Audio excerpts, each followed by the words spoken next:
Oh my God, what the hell is this? He's gonna try it! And will this be enough? My God!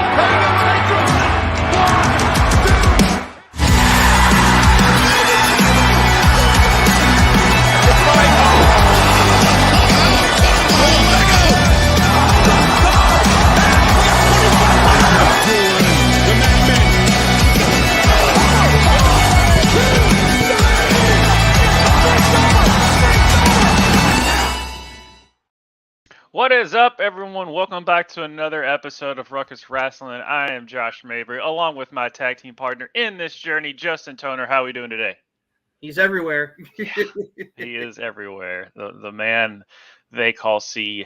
Corporate man punk, as some people would say, because he's back with the WWE. I know I said that before, but it's still, I don't know, I'm going to say it till it sticks, and then he's going to turn heel, and he might do that. I don't know. Who knows? The only time will tell. But yeah, so just another slow week of wrestling, as they say. There's never a dull moment. The dirt sheets are still digging, as they say. They're still getting grimy down there. Yep. And to lead them off, as far as rumors, whatnot, who knows, our girl Deonna Purrazzo, she's basically, this might be the bidding war of 2024 starting out to me, because she is going to hear all offers, going to do all things.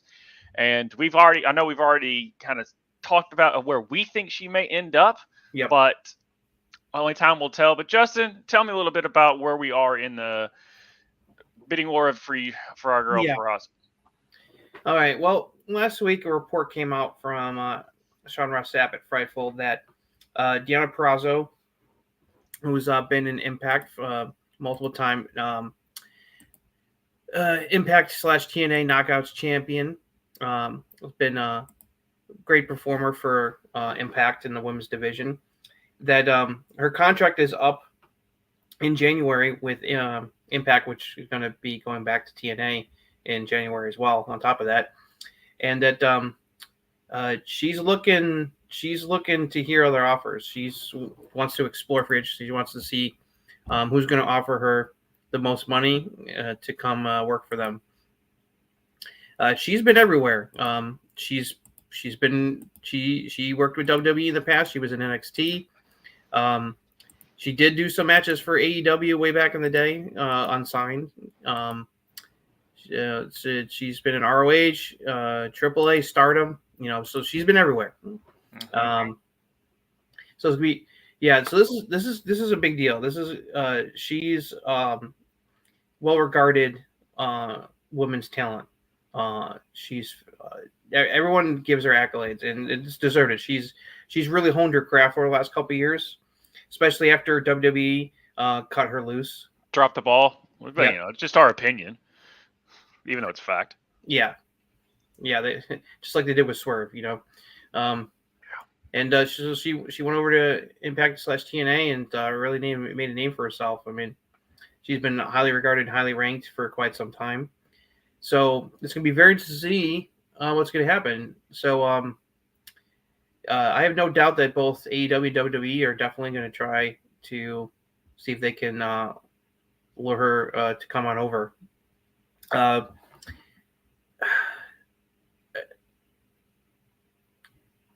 not a WWE, I love WWE, of course, I'm a fan, but WWE is really stacked right now with the women's division. Yeah. It's ridiculous. I mean, and just even when you get past the main roster, the women's talent they got in NXT is also stacked. So they're good to go for some time. They've got some really good future stars ready to come up the pipeline over the next year out of NXT. So, and then you still got like 3 out of the 4 horsewomen. You got Asuka, Kairi Sane, you got Rhea, Bianca Belair, and it's just absolutely ridiculous how many talented people they got. And so I don't know where Deonna would be able to fit in. Plus there's plenty of speculation wondering if Mercedes Moné is going to eventually go back there and become Sasha Banks again for him. So AEW would seem like a more likely spot. It would be a big get for them, and definitely would be add another big talented wrestler to their division. I guess it's a matter of where she thinks that she's going to get be treated well and get paid well. So it's hard to say. It's WWE and AEW are definitely in play to snatch her up. It wouldn't surprise me either way of where she's going to end up at obviously one of the two, unless New Japan just brings out the bag, but that's not going to happen. So I was it makes the most logical sense as far as her usage and things like that, where to be in AEW because they need her more than WWE needs her. Yeah. That being said, it's not about who needs her; it's about what fits her situation and what. What's the offer that's going to be appealing to her? Right. And I mean, because money is no issue when it comes to these two companies, as far as that's concerned. No, she's going to get paid. She's going to get paid well. It's just a matter of where does she think she's going to find the most success. And the way I've read it, and you can tell me if I'm wrong, but the way I read it's kind of like the Will Ospreay situation, where he could have gone to WWE, but he just felt more comfortable with AEW. And so that's why he went there. So it's the money's not everything at this point. It's kind of the Will Ospreay situation where she's going to go where obviously she's going to get the bag because she's that talented. She's earned it. Yeah. Go get your money. But she's also going to go somewhere where she's going to be happy because no one wants to be rich and miserable. I'd rather be rich and miserable than poor and miserable, but still being miserable is being miserable, and it's not fun. So you want to go somewhere where you can make a lot of money, but also be happy. Yeah. And to be able to, do your craft and do the thing that you love to do. And I mean, she's going to be fine either way she goes. Mm-hmm. Now, obviously, it's not like, I don't think it's going to bring more eyeballs to AEW because she's still kind of just a wrestling fans wrestler. She's not, just some like moving the needle national news story type of thing. Nothing against her. I think she's that talented. Right. It's not like when Jade Cargill decided to leave AEW and go to WWE. Right. It's not going to make any more casuals watch it, but it's going to bolster that women's division that needs it. It's getting better. I'm not going to sit there and say AEW is not. The women's division is lacking compared to what it used to be, but Deonna would be amazing there. I think I would rather see her at AEW just because it would really help out that women. I think AEW. I would like to see her at AEW because they really could use a talent boost in the women's division because they've lost so many people. Britt, Thunder Rosa, and Jamie Hayter are all on the shelf right now with injuries. Yeah, the talent level is very thin. There's a big drop off for what they have. Yeah, after Tony Statlander, it's like, there's a bit of a drop. I mean, it's like not disrespect to Soraya or Ruby Soho or anybody else there, but it's like, because Julia Hart's got a great. You can tell she's there, but she's green. She's still green. Same thing with Anna Jay. Great look, great personality, charisma out the what. Yeah. You can just tell she's just raw in the ring. She's still got some stuff there. They're definitely not up at the Tony, Britt Baker. They only have so many like polished veterans right now. It's like they have a lot of young talent that's still learning. It's like, especially with like the people who have the experience. A couple of them are on the shelf right now. So they needed Riho so bad. It just shows you that it's like Riho was also apparently injured. I forgot that she was out injured. That's why it's like we hadn't seen her in a long time, and now she's finally back. So her public attitude kind of annoys me for as good and as like cerebral as she is in the ring. It's kind of great. She's good. I mean, she's AEW has always been very high on her. She was the first AEW. She's former AEW Women's Champion. She was the first champion. Mm-hmm. So it's they needed to find some kind of a credible opponent for Tony right now, and as a former champion, Riho makes sense because not going to go to the Sheeta well again. I don't think just yet. I mean, it's like so it's like honestly, I'd love to see Statlander feud with Tony right now. I think that's a fun duo there. I can put on some solid matches that are different. Because it's like they're not going for like an immediate rematch with her against Julia. They're setting up a Julia taking on Abaddon. It's like they've been teasing that for lately that they're going to feud. So, which the matches, I don't think it's going to be that good, but the build up and the aura of it is going to be good. But it's like don't look for your 5-star match in that Julia Hart Right. Abaddon thing. But they're just two really good charismatic personalities. She's not the only one who's got a contract coming up next couple months. I mean, we've heard plenty of Drew McIntyre, but there's a lot of other news, just big news about who else's contract. Who else is going to be in a bidding war of 2024? Yep. That would be Seth freaking Rollins. Yeah. When you put that on there, I was like, oh yeah, that's right. Why haven't they? This also might be one of those things where, our boy Sean Ross Sapp, if over at Fightful Select, He's busy. He's busy right now. I sent you something yesterday. We'll get into that a little bit later, but it was kind of like, I don't know, but I could know, but I don't know. But I'm like, so what do you know? Quit teasing us. Anyway, we'll get to that a little bit later. But he's been busy. He basically said that, kind of teased that Seth Rollins' contract's come up. He hasn't heard anything about him re-signing. Now, is it inevitable? Probably, but the fact that it hasn't is kind of weird. Yeah, it seems like under TKO and Endeavor, WWE's taking a little bit of time with renewing their contracts. I mean, we know it's been well reported that Drew's contract is going to be up around Mania time. Both Seth and Becky's word is that theirs current contracts end in June, so that's after Mania.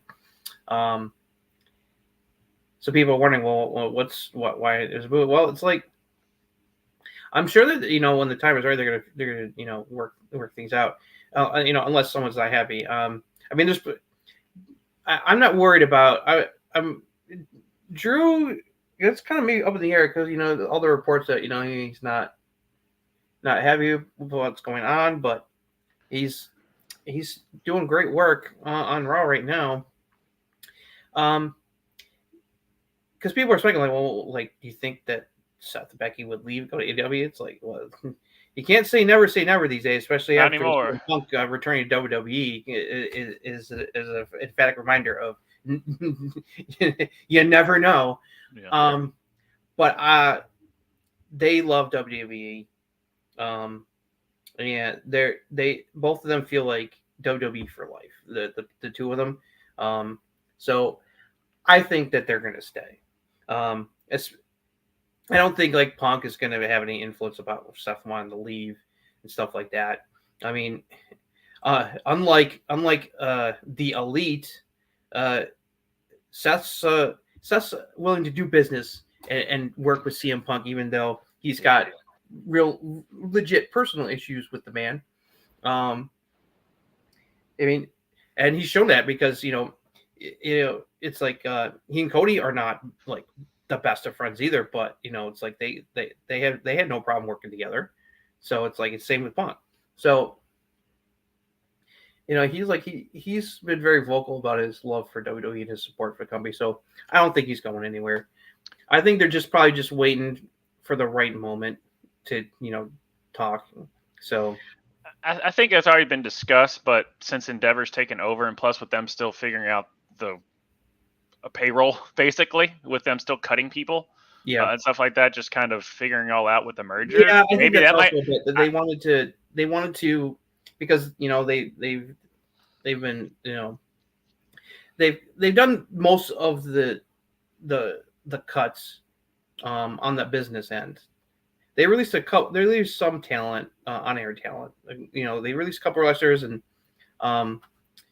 Mackenzie there, the NXT interview, which was kind of, I was like, that didn't make any sense to me. I don't know why they cut her loose because I thought she did a really good job at NXT and she was very popular with the NXT wrestlers. So it was that was a bit surprising, but I think they're just waiting for like all that to settle out, and then figure out that work on contracts. So I know the speculation is rampant just because it's like why are they wait? Are they going to wait till the last minute? I don't think they're going to wait till the last minute, but probably in the beginning of the year, probably between like Rumble and Mania. That's still plenty of time for them to work things out. So I don't think I don't think Seth and Becky are going anywhere. No. Drew's probably going to stay unless he really feels like that he's reached his ceiling. Like it's really just going to be hamster wheel stuff. Yeah, exactly. I just don't what he's doing right now. Just he's killing it. He's killing so it. Good. Right now. I love it. He's so good right now. It's different and it's unique and he's doing really well. Yeah. It's from where he was when they were pushing him down our throats. People to, it's a news item for them to talk about and speculate about because there's not much else to talk about outside of the TV deals and CM Punk, of course. Yeah, so. It's just so nice to actually have a wrestler that can show like layers than just McIntyre boot people, McIntyre punch people, they were there for your typical Vince McMahon. Just what do you want me to do? I want you to go out there and kick ass. What else you want me to do? That's it. That's all I want you to do. Mm-hmm. It's good shit. Yeah. I'm like, no. How about show like some layers and show mystique, kind of some mystique to him about the suit, but you understand why he's going that direction. It's not just I'm bad because they told me to, like a Big Show turning heel and face. Yeah, we're getting lots of good shit right now, pal. Yeah, all that stuff. So any other bidding wars for 2024? Because MJF's pretty much locked up. That's kind of a well-known. I think I'd be shocked if MJF leaves at this point. I think that they already came out and basically said that he's signed. They just haven't really said anything, just because it's a good story for TV. Yeah, I think they're gonna drag it out to we'll see. I mean, it depends on what happens at the World's End pay-per-view. If he's gonna have to take time off for this injury he's trying to work through. Yeah. Because they wrote him off TV obviously because they don't want him to wrestle because of the injury, and also he was doing press for the Iron Claw, so it's like there's a double reason why they did the attack angle last week to write him off TV for at least for a week. Speaking about Iron Claw, it's a good segue. It's a good segue into Iron Claw real quick because it did premiere. A lot of wrestlers hanging out. MJF hanging out with Liv Morgan and John Cena. Mm-hmm. So it's kind of crazy that even though they work for two different companies, they get along. It's whoa, oh my god. Read between the lines to tribalism. It's like out there. It's like who cares? Yeah. But speaking about being a wrestling fan, and it sounds like a really good movie. Zac Efron got a star on the Walk Hall of Fame, and the guy from The Bear. I keep forgetting the actor's name, but he was there. Yeah. For that, and then also too, I don't think it was nominated for any Golden Globes, was it? Not that I'm aware of, but it's definitely getting really good reviews, though. I know getting a lot of rave reviews, especially for Zac Efron's performance as Kevin Von Erich. Jeremy Allen White from The Bear plays Kerry Von Erich, aka the Texas Tornado, during his WWE stint. Gotcha. Okay. So I'm very, very can't wait to watch. Looking forward to seeing this. Definitely looking forward to seeing that because I about the Von Erichs. What you read, you've seen stuff, and obviously the Freebirds. I know stuff, the basics, and I remember Kerry when he for his WWF run there before he unfortunately tragically took his own life. It's such a Shakespearean true story. It is. Just based off of we read it are you sure Shakespeare didn't just write their family history years ago? Because it just reads like a Shakespearean play about tragedy and laughter. Just his typical everything you could possibly think of that could go wrong and go good for go well for this family did. Yeah. On that. So looking forward to that. I hope we'll see if it gets any kind of award nods for award season. We'll see. It might. I would think it gets something for the Oscars. Might get some acting maybe for what people are saying. So we'll see. I'm excited. The acting category is going to be tough this year. Because just got done. I went to see Godzilla -1 twice, and that was freaking awesome. So it's like I want to see at least one other good movie here before the end of the year. That's going to win best special effects, you would think. It's up for best special effect of the Oscars. It's one of the finalists. Gotcha. Nominated. Maybe it's a lot of times when you have these type of wrestling / boxing style movies, you get cinematography in there. So I think it might get cinematography without it's watching. Certainly the way it looks. It looks pretty amazing. Yeah, it looks very good for best cinematography. Probably maybe best. I heard editing. that they filmed they filmed like complete matches for this movie. They didn't do just like little like snippets here and there. Well, to me, Creed 1 is my favorite fight scene of a movie. The way they filmed those boxing matches, it was so seamless, and and the way it was shot. There wasn't many jump cuts. It was very smooth and solid. The way that it was shot, it was just really, really well done. Really different than what I was expecting. So that's why Creed just always stuck out to me. It was like, what's your favorite like sports movie? How it's shot? And I'm like, Creed. That first one, and then the second and third one were good, but once you've seen the first one, it's like you just kind of add a little bit to it. You kind of, I love those movies too. You might add some more color to it as far as a little bit of dash of here, a little more ingredients, but still the main substance was already done. You've already got your canvas, how you want to paint it, type of thing. Cool. But yeah, I'm definitely looking forward to Iron Claw. It sounds like it's going to get at least buzz for the awards. I look forward to seeing how the wrestling looks because they had MGF there. They had Chavo Guerrero Jr. Helped train them to do the wrestling stuff, and the Zac Efron and them have said in interviews that it's like they went all in with the wrestling training, and apparently they loved it, and most of them weren't that familiar with pro wrestling and stuff like that, and they came away with a lot of respect for the business. Especially Zac Efron said that. Zac Efron, WrestleMania Philadelphia, pretty much is pretty. I mean, it writes itself on that one. They were trying to do with Mickey Rourke years ago with the wrestler. So, they did. So they're probably going to see if they can work something out with Zac Efron. Depends on his schedule with that. So, but it wouldn't surprise me. He likes to do those type of like going on adventure. Well, AEW's already got the promotion tie-in because MGF was worked on the movie. So yeah, so they might have. Who knows? They got the dibs right now. Yeah, but that doesn't mean they still can't. I mean, Snoop Dogg was on AEW, and then like 6 months later, he was at WrestleMania. So yeah, I mean AEW could do something with the actors and stuff. Yeah, they're not going to have exclusive rights. That's just kind of a thing there. And then speaking about movie studios, WWE and the Warner Brothers. Now, I think this is just cool headlines and clickbait. The way it keeps coming out, like we've talked about before, where it's just something that is good for clicks, just because of the whole AEW WWE This is what it feels like, because it's like all it's reported is that they've met with Warner Bros. Discovery about pitching to have Raw on one of their networks, and that's it. And everyone's like wondering, like worried that all this automatically means demise of AEW. It's like they're having talks. It doesn't mean that that anything serious is gonna happen. It's like it's a common courtesy. They're like, okay, yeah, we'll hear you out. I mean, they could have said no, but it's like they're doing it respectful. Like, okay, yeah, we'll hear out your offer. We'll hear your pitch. It would be like really bizarre world if something like that happens. I mean, because people are thinking, well, because CM Punk, David says, I love CM Punk, therefore it's like now AEW might be out. It's like that's not going to be the old reason. If that is, it's like he's even stupider than I already think the man is anyway. Because I'm not a fan of a lot of decisions he make. It's like. I mean, AEW were able to talk them into their own show, to help give them our own show on Saturday because of CM Punk. So it really wouldn't surprise me at this point. Nothing surprises me anymore. Not CM Punk's back in WWE. Yeah.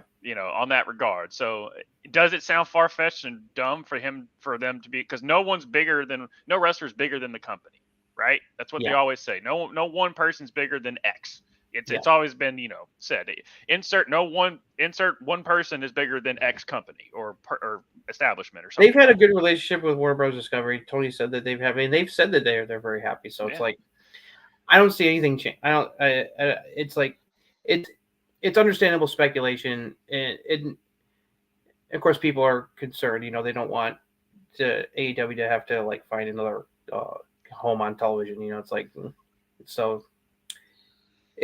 We'll see. It's like I don't think that that's going to happen. There's still plenty other people who are going to want WWE programming. I mean, so there's still other players on the field. It's not like Warner Bros. Discovery is the only person that they've been talking to. So it's there was Peacock and that was for That's right. NBC Universal still in play. Amazon has to still be in play. Amazon definitely has to be in play. It just depends on they got the money. It depends on what side of the bed Bezos wakes up on, or his yacht or whatever. Building a $42 million. If they think it'll bring in more Prime subscribers, they'll do it. I mean, it's like they're one of the few people who don't lose money on their streaming service because it's not their primary thing. It's like it's like all their TV programming is just an added benefit of being having people being Prime members with the company. So it's like, yeah. So, and just kind of speaking about CM Punk, just real touch on this last little news bit. The reason I say it's news is just because I think it's fun. Yeah. Of CM Punk. Obviously, we'll get into him showing up on NXT, which is to me the worst pay-per-view I've ever seen in my life, but that's okay. Yeah, I think I know why. yeah, no bias on my review. Anyway, it's like didn't see it 0, but I heard this part happen. 0 out of 10. No, but no, CM Punk obviously being at NXT, but he also showed up at the Performance Center. Obviously, he's going to go there anyway to get the rust off and get all that ring rust off of him probably because he hasn't wrestled in quite some, at least that we have seen. He hasn't wrestled in a little bit, and he's a little bit older, so therefore ring rust comes back a lot quicker on an older person in this business. So he's probably doing that just to work out. But he's also was working with a lot of the NXT people. Obviously, as he called his 2 kids, him as AJ's 2 kids, my girl and Cora Jade. Yep. And of course, Cora Jade, we have video evidence of how much she looks up to CM Punk. And I was just texting because I saw but with Roxanne Perez, we did not know this connection. Kind of fill us in a little bit with CM Punk and AJ Lee's connection with Roxanne. Yeah, I didn't know about this until you asked me to, and I decided to look into it because the photos being taken and so I did some digging and apparently Roxanne idolizes AJ Lee, CM Punk's wife. In fact, when she won the NXT title, she did a nod to AJ, when AJ won the title, the way she with the way she handled it, and basically is calls her her mom, and so apparently it's apparently AJ is pretty cool with that because and CM Punk ran with it because he basically called Cora Jade and Roxanne him and AJ's kids. There you go. See. Father Dollar Day at the gym got these 2 to stop fighting long enough to take the picture. Yeah, because Cora's the big heel right now, and Roxanne's the big baby face. So I like that. I like that Punk playing up. That they don't like each other. Kayfabe wise. Right, and you can tell in the little backstage segment. I'll pull that up while you kind of go into it. But at the backstage segment, I do want to pull that up with him walking back up to her. At the live event. I do want to pull that up. Here we go. Cora. Give me a second. Yeah, Cora was being interviewed. This was an online exclusive that was posted. She was being interviewed, and right away you noticed CM Punk in the background. So he decided to come over and crash the interview. Yeah, and here you go. Oh wait, I got to turn my. Hold on. Just keep talking. I got to get the thing right. We actually got to hear it. Yeah. I will say I got to give credit to Cora Jade here because she's in character in character as a heel. It is cool. It completely melts away when Punk comes over. It gets real, and as soon as Punk leaves, she goes right back into the heel persona like that. Got to give credit to her. Just watch. Yeah. Cora. I'm sorry. What do you want? I just had one more question for you. So everyone's seen the video of you meeting CM Punk for the first time. Yeah. How do you feel now that he's back in WWE? Well, I'll be honest. It's only fitting that the best in the world and the best in NXT return to NXT in the same night. But, in all seriousness, I will say he's my all-time favorite wrestler, and this couldn't be a better perfect day. It's also my 5-year anniversary of being a professional wrestler. Sorry, I didn't mean to interrupt. I don't know if you were going to ask another question again, but if I could. Really quick, look at me. Yeah. Legit. Okay. I'm proud of you. Thank you. You should be very proud of yourself. Often, I feel like I need to be stepping on the gas, and I don't stop and smell the roses. So you should do that. This is your house now. You should be very proud of yourself, and April's proud of you too. Thank you. I don't like it when women cry, but you should 100%. Bring it in. Thank you so much. I'm proud of you. Thank you. Be proud of yourself, whether they love you or you hate you. Okay? Do you. Thank you. Sorry to interrupt. Thank you. Hey, if I got CM Punk's approval, that's all I need. See ya. Yeah. It's like you could see like she was trying not to cry. Oh yeah. As soon as he walked up and he just started like, "Hey," and she's like, "Oh, oh God." Oh, Yeah, God. she was like, "Whoa, wait a minute." She became that 12-year-old fangirl all over again. Just Yep. like it just and Just then like that. obviously they Very always sweet. say Very never sweet meet your moment, especially heroes. that hey, April and I are both proud of you. It's like you're doing great. It's like yeah, she's got a lot of potential. Actually, it's like I was becoming pretty high in Cora Jade talent wise. I mean, she had her and Roxanne had a heck of a feud when she turned heel and turned on Roxanne when they were NXT Women's Tag Team Champions. You remember that? So that was a big deal. I guess she just took some time off for a break, and it's cool that she's back and having the CM Punk endorsement. That's a big deal. Oh yeah, for sure. But I just always like those wholesome moments. It's kind of like Yes. reminds me of like, these how much it is the type of like environment that can be and type of thing You like see the that. one, like with Tegan Knox meeting Molly Holly. It's Yeah. like she was like trying not to turn into a bubbling crying mess of goo in front of her idol. Yeah, and then what was it? He used to be Marty, and that was Marty, but the really short wrestler at AEW and he met Big Show. I forget his name. He was with Jungle Express when they first started. You know what I'm talking about? Marco Stunt. Marco Stunt, yeah, and Big Show is his favorite wrestler. And I think it was in Sammy Guevara's vlog where he's like turning around, he's like, "Hey," okay. He was like, "Come here, Marco," and like he just like you could just tell he became just a fanboy all over again. Yeah. With meeting the Big Show and stuff like that, which is kind of funny how Marco, who is like 5'2" and his favorite wrestler is one of the biggest wrestlers of all time, largest wrestlers. But that makes sense in a way. Yeah, all right, I guess. Yeah, you saw that also recently with Lara Vaqueria looked up to Becky Lynch, so getting to work with her was like a big deal for her. Yeah, and of course you have the famous AJ Lee meeting Lita picture. Yep. Of her tearing up as well. So I mean, it's just always cool when you see wrestlers that grew up, especially the one girl, the younger girl. We got to look up for her. That's a big Bailey fan. I forget what her name is. Izzy, I think. Oh yeah, Izzy. Yeah, she's following in her idol's footsteps. She's getting into the pro wrestling business now. So it's always cool seeing those journeys, stuff like that. So speaking of journeys, one should have gone the other way. It was supposed to. Right. Shawn Michaels officially the worst booker of all time. That's pretty much it. He had his shot. He all he had to do was just do one thing right, and he didn't do it. Just when I thought I was going to watch NXT, I said, and I told you last week, and I was a man of my word. If they didn't do this right, I will boycott it of not officially watching it. And so therefore, you're hurting our show, Sean. You are hurting our show. Okay, because I have to not watch NXT, which takes away from our discussion. I have to just throw stuff out there and act like a casual fan. But I want to be watching these shows, but you don't want me to. That's what you're telling me. You said, no, Josh, we don't want you to watch this show ever. We don't want it to. That's what you're telling me. But anyway, NXT pay-per-view, whatever. Yeah. All right, let's go over the NXT Deadline results. So there was a match on the pre-show. Before the main show started, Axiom defeated Nathan Frazier in a match.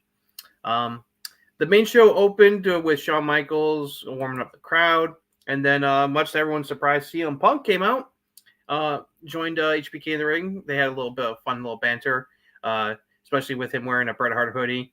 There was a lot of smiles, and they took a selfie together. They shared a hug, and he just wanted to come and talk to Shawn, hear him out about working with NXT. Of course, he didn't end up deciding to be on NXT, but he's definitely working behind the scenes there, which is great. And so then we got into the main card after that. Dragon Lee finally dethroned Dirty Dominic Mysterio to become the new NXT North American champion. Rey Mysterio was on commentary cheering him on.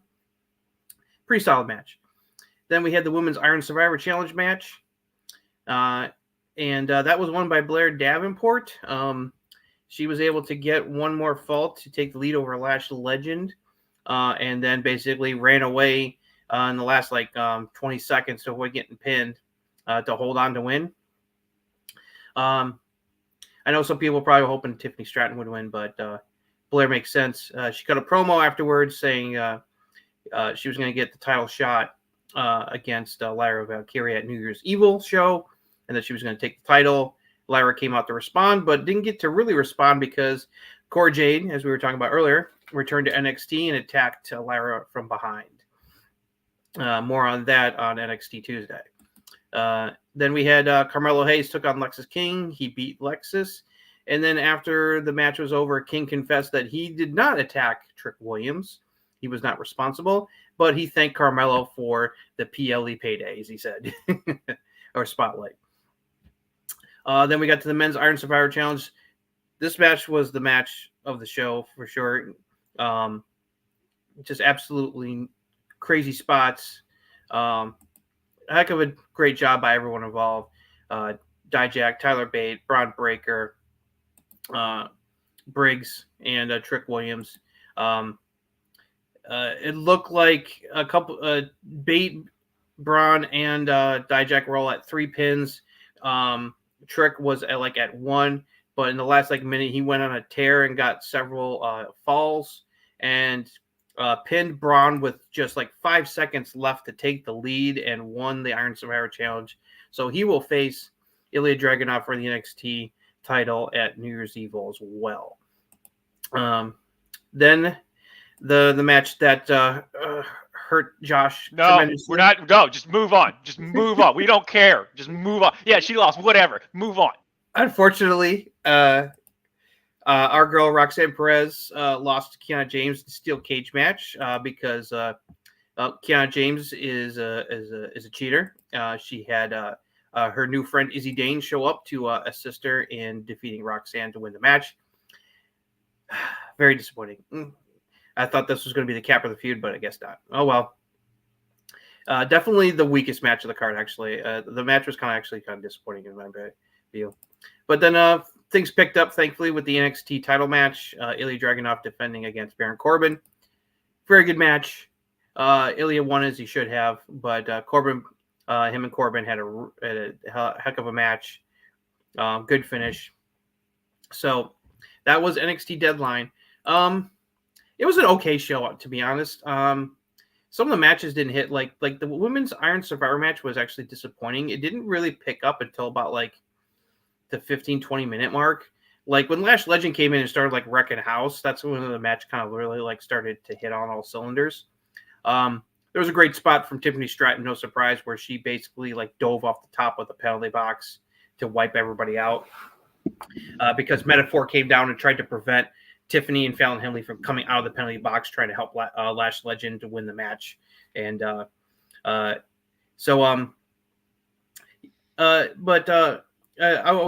personal pick was Tiffany because I love Tiffany Stratton, but her feud with Fallon Henley is nowhere near done, as NXT Tuesday showed.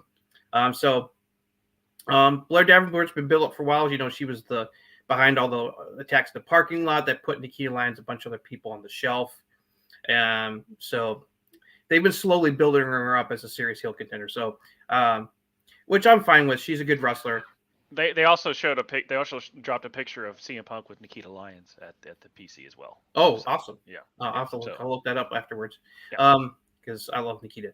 And the other matches, there was decent, but the Men's Iron Survivor was I thought was the best match, even better than Ilya versus Baron Corbin, which was quite good. But I do have a question about this match. Yeah. Okay. Go ahead. If the spot was great, and I loved it with the Braun Breaker spear. Oh yeah, and that was great. But it kind of takes away from when he just comes in there and like pins 3 guys in like obviously 9 seconds. Like, does that take away from a typical match? Or is it just because of that stipulation? So it's kind of like Kane coming in and just throwing a bunch of guys over because they've been in the ring so far. Help me figure that out as like your typical that knows how to build match. Like if someone who watches it knows where the build is and all that stuff. It doesn't diminish though. It doesn't squash those wrestlers. So that's good. And it's a really good spot. But does it take away from the typical build that you would do for a 15, 20 minute, even 5-minute match? I think it was to play into what the format of the match was, where it's like you try to get as many pins, as you try to get as many falls as possible to win a match, Iron Man style. And so it was just to showcase that Braun is a wrecking machine. He comes in and within like 10 seconds, he's pinned 3 of the guys. He's like spear. That the one where he speared, I think it was Dijak, like in midair. I was just like, damn, dude. The last time I saw that, Shane McMahon got knocked out. Because remember Roman did that when he tried to go coast to coast. In that Survivor Series match. That was when Randy Orton had to go over. A lot of people got to shine this match. Even Briggs got to look really good. They're definitely building him up. Like Tyler Bate is awesome. Dijak is awesome. It's like there was some really great spot. Like the spot where the Hurricane Rana into Tyler Bate into a power bomb was a crazy spot. I was wondering what was going to happen with Trick, because I was like, wow, Trick is like, I was like, all these guys, it's like, all right, tied at 3 and Trick is like at 0, but then he just went like on a tear, and the crowd ate that up because he is so over right now. Like the crowd was going nuts. It's like he got a couple, and then he was tied for the lead, and then he gets the pin on Braun with like 5 seconds left, but and there's nothing anyone else can do, so it's like he wins right then and there. Hell of a finish. Yeah. So that match definitely helped this card, because I know I show bias with Roxanne. I don't like the way it finished. Just not just me, but on all bias aside, I didn't like the way they booked that match anymore. No, that match was not booked. The steel cage match was not booked well. Unfortunately, I have to say that was like the weakest match on the show for me, and which sucked because Roxanne was involved. I was expecting more because Canada's a pretty decent worker. She's not terrible. She's actually pretty solid in the ring, but the way it was booked and then the interference finish, which it's like, oh, the feud is not over. I'm like, come on, man. It's been like a 3-month. Typically 3 months, you're done. I love HBK, but I'm like, I don't know what they were thinking with how that steel cage match was booked. Because typically this type of feud's a 3-month move on type of feud, right? At most, you really don't go beyond 3 months. It's like one of those 3-month deals where it's like and you have your first match, your rubber, and then your blow off match. It's typically how it works. But the only reason you keep it going is if it still has some steam behind it. This really doesn't have anything behind it anymore. Yeah. How many people are ready for it to be over with and move on? Yeah. Because they're ready for Roxanne to be back on the title picture again. Yeah. It's like, like the title, what's the feuds they're going on with the title picture. I think it's a clear picture where I think they're going. It's very possible that because with the Tatum Paxley going into stalker mode, which I'll go in more detail when we get to the NXT show this week itself. It's very possible that Blair could pull a big upset and take the title from Lyra this early.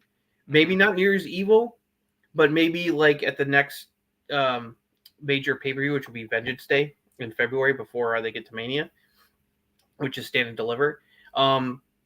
Because I think what's going to eventually happen, I could see it where Blair eventually takes the title from Lyra, and then Nikita beats it from Blair as part of the final act of revenge against Blair for attacking her in the parking lot and injuring her and putting her on the shelf. And so that would be the ultimate revenge, that Nikita not only beats Blair, but she beats her for the title on top of that, because they're very high in Nikita lines. It's just very obvious. You can tell when you can tell that's a He's sure over, thing. man. that when I saw her in a couple matches and just how charismatic she is, and I'm just like, and she's got a good look and all that stuff. I'm like, and she's gotten slimmer. She was a little bit more. She was a little bit more bulky before she got injured. But she's really slimmed down, and she looked fantastic this week on NXT in the tag match, man. She's got that solid kickboxing background, so that adds to everything being able to work work well. But I mean, you can just tell that there's something there. So and some of the women besides Roxanne are really over. Like you can tell that besides Nikita, they're also the fans at NXT are very high on Lyra because they sing along to her theme music. I could hear the fans going because of the woo woo. I was like, okay, they really do like Lyra, which is nice. It's like so. But yeah, it's like it's like she might not have a long reign. It's like it's very possible Blair Davenport could be taking the title from her soon. Because I could see the title being a big thing with the Nikita Lyons Blair feud. That's that feud that's something they can get like months out of the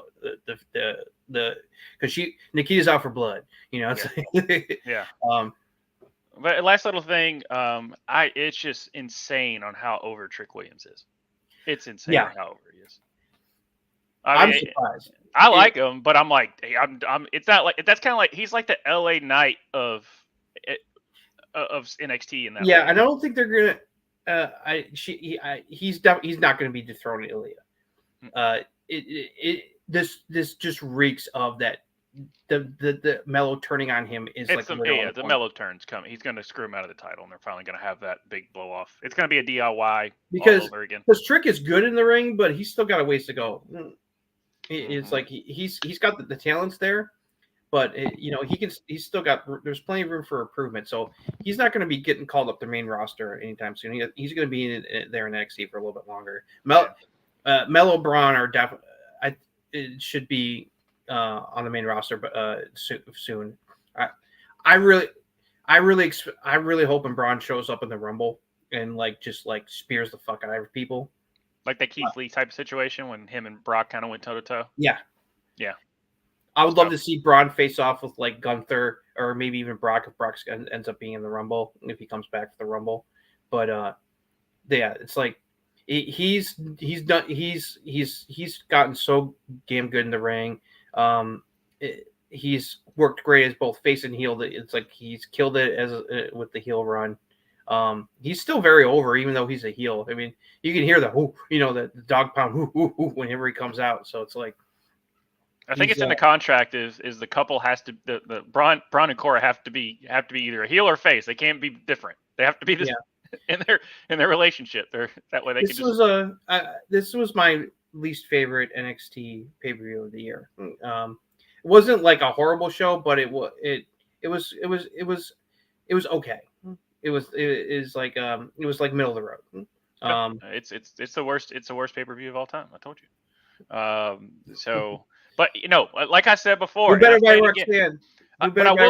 Dude. I will say this, not to go on the fact that Roxanne should be pushed to the moon. I think she should be WWE champion. I don't know. I'm just gonna put it out there. You put it out there. You figure that out, Triple H. I trust you, man. You can make it happen. Finish her story. Finish her story. Yeah, Punk believes in her, so yeah. I'm not worried. I think Roxanne is in for a bright future.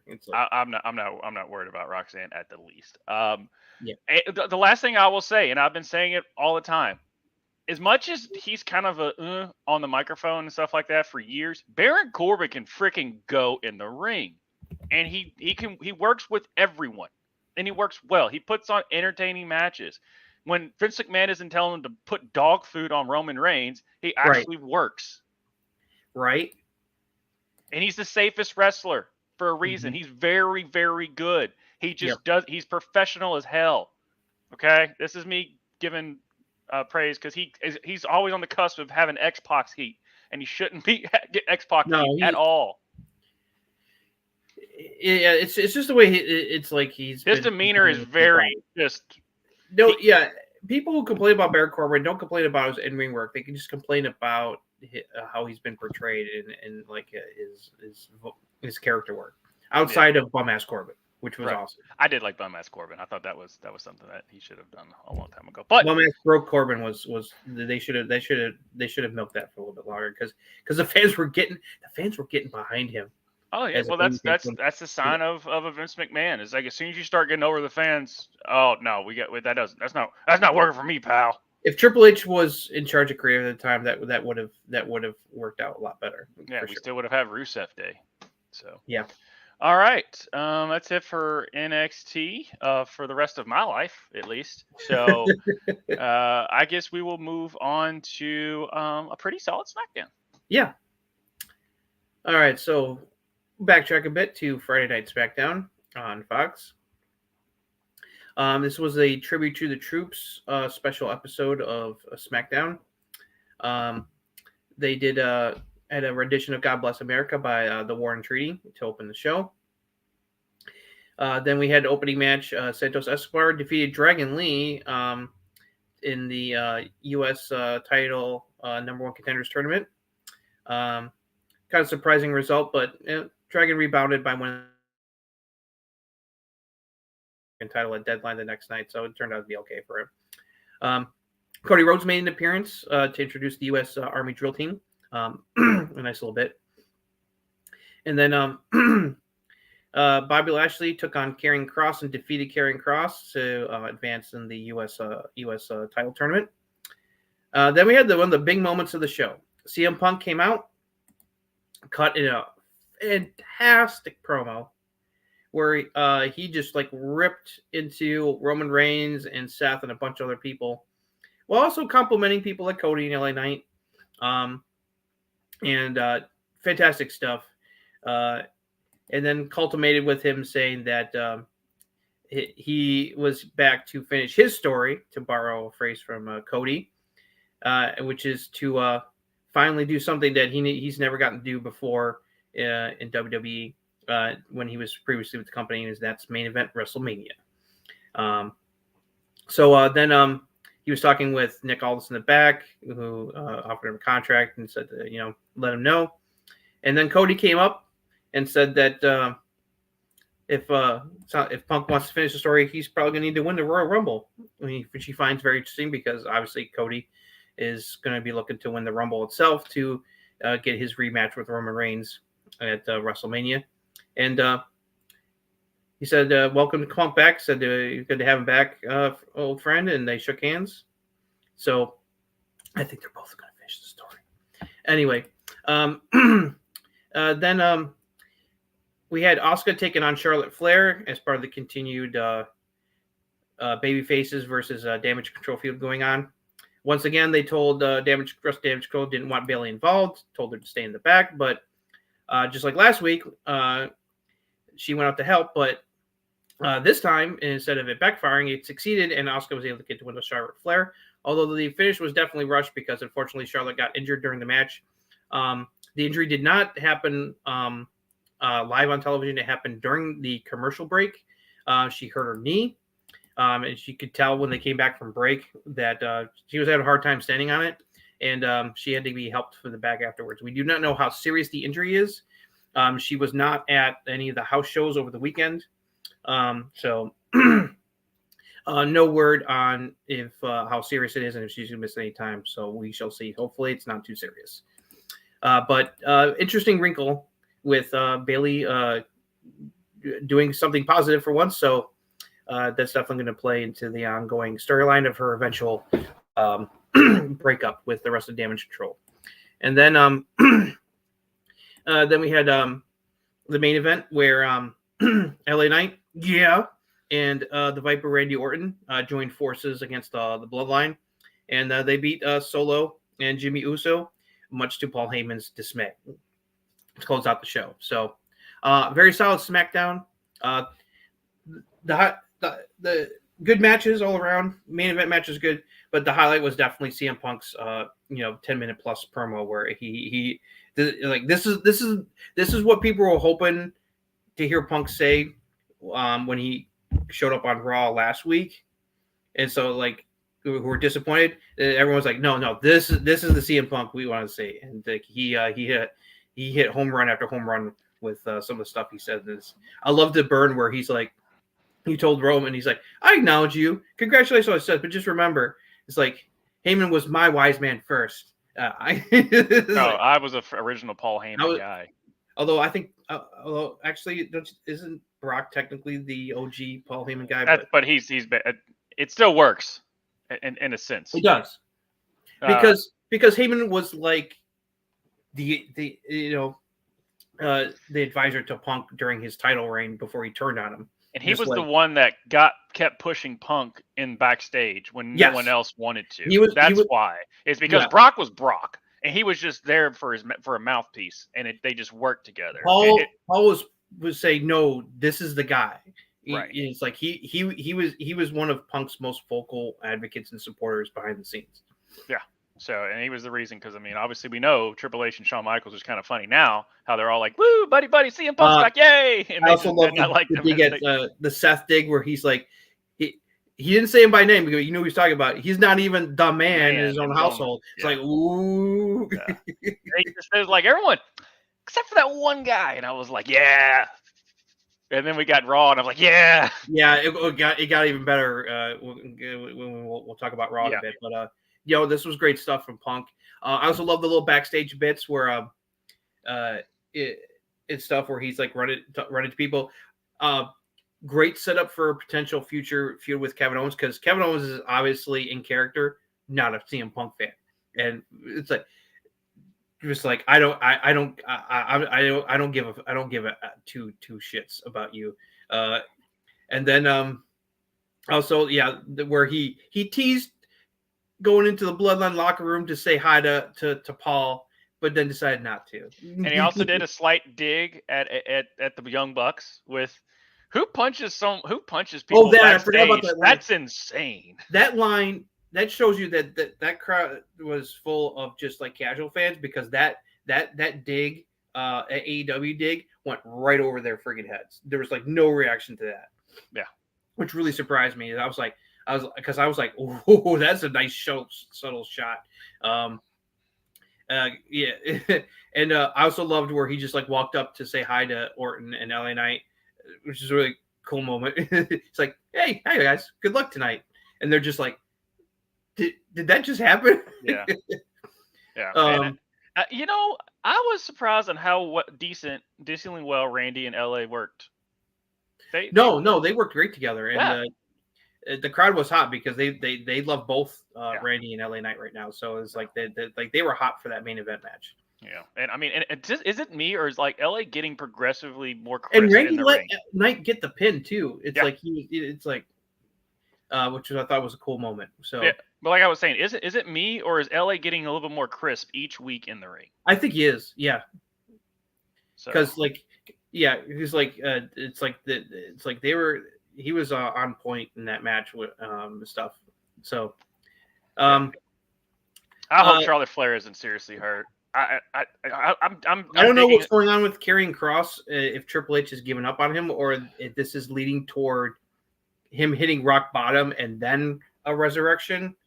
Because he hinted on social media, it's like that there's something coming. So maybe it's part of the storyline. Who knows? But people are kind of like wondering, like it's like, man, it's like he's in jobber status right now. It's like because like Lashley dominated that match. Right. So stick with me on this one after watching this show and just kind of where it's going and where this wrestler's going. I'm just a tease, and then I'm going to tell you the part, and then you can figure it out.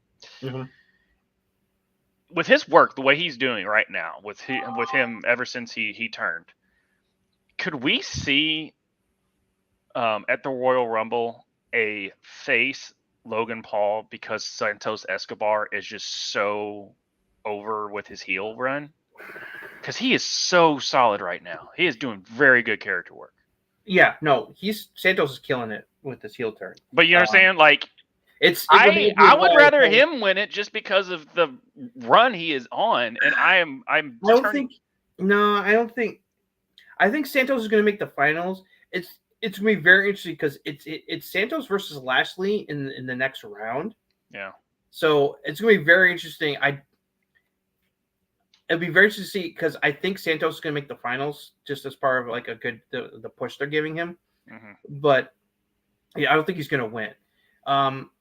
Logan is too good as a heel right now, and he's too hated. And a heel versus heel that would be a bad idea. I mean, so, Kevin Owens and Logan Paul make the most sense. It is. I think the finals will be KO versus Santos, and KO will prevail. Maybe even with a little bit of assist from Mysterio and the LWO. I was thinking the Ray, and that's going to cause the civil war between the LWOs. Yeah, because Ray's eventually going to be back on SmackDown to get his payback on Santos for the attack. So, but it'll be very to see how he's going to beat Lashley, because it's like he's so red hot now. It's like, but Lashley, that's a problem. You can put yourself in the corner of terrorists where you have two guys going up against each other that you really are being pushed. So like, you don't want either of them to lose, but you got to find a way for one of them to come out on top without the other getting hurt by the loss in the process. So we're going to see how that works out. Yeah, but I mean, with the people that are still left in this tournament, obviously, I think Mello. I was hoping Mello versus Grayson Waller. Yeah, he's going to beat Grayson Waller. Because I didn't sign up for an NXT match that's happened 17 million times. Like, but I understand why they did it, because they work together so much. They can win people over with. Mello's already been on Raw and stuff like that. Yeah. We've seen that, but put him against a Grayson Waller who he's worked with a bunch of times. That way they will put together a very crisp match. Yeah. For people to be like, oh, this Mello kid is legit, because not everyone watches NXT. I won't watch it for the rest of the time, but we know that. Maybe that's why they did it, because like me, I'm like, oh yeah, they're gonna have Carmelo, and then they show him crazy. This is a testing of the waters for Mello to be on the main roster soon, because he's not going to be in NXT too much longer. Because eventually they're going to have him and Trick blow up and feud, and Trick is going to come out top, and then Mello will be done with NXT and be on the main roster for good. Yeah. So, but no, I mean, overall, I just hope Charlotte Flair, because I really like her run right now. I'm enjoying it. She's not trying to be I'm Charlotte Flair. I should get the title all the time. Right. No, the fans are liking her right now as a babyface. So it's a testament to her, because previous times where she's tried to work as a face, it's like it hasn't really felt like it's working. But this time I think is different, especially with her and Becky like burying the hatchet at War Games. I think definitely helped. Give her a good like babyface rub. She's just a different demeanor about her, like in a good way. It definitely feels that way. Even with the way she was interacting with Shotzi, so yeah. Hopefully it's not serious and that she's not going to miss any time. So fingers crossed, we'll find out. I don't know who or what, or maybe it was her, or maybe it was Andre or what, but she was at that like my crap don't stink part. And it was just, people were just like, no, stop it. And then Vince wasn't helping by just pushing her down our throats and her winning the title every 6 days, and dropping it. That was another bad booking stuff. Yeah. Anyway, solid show, solid SmackDown. Definitely enjoy it. Definitely looking forward to the SmackDown coming up. Tribal Chief will be back tomorrow. Mm-hmm. Yep. Green Bay, right? I'm interested to see what he has to say, especially if he responds to CM Punk in any way. What CM Punk had to say. They're always going to throw jabs out there, because they're not just going to be like Cody and that's it. Like because it's Rumble, so you have to have many storylines wrapped around it. So he's going to talk about Cody. He's going to talk about Jay. He's going to talk about it. Just he leaves. Yeah. He's going to say whoever wins. And also, Solo and Jimmy are going to be doghouse, because they've been losing a lot lately. Especially they lost to Randy and LA Knight last week, so he's not going to be a happy tribal. And obviously, at the end of it, it's just not going to be 100%.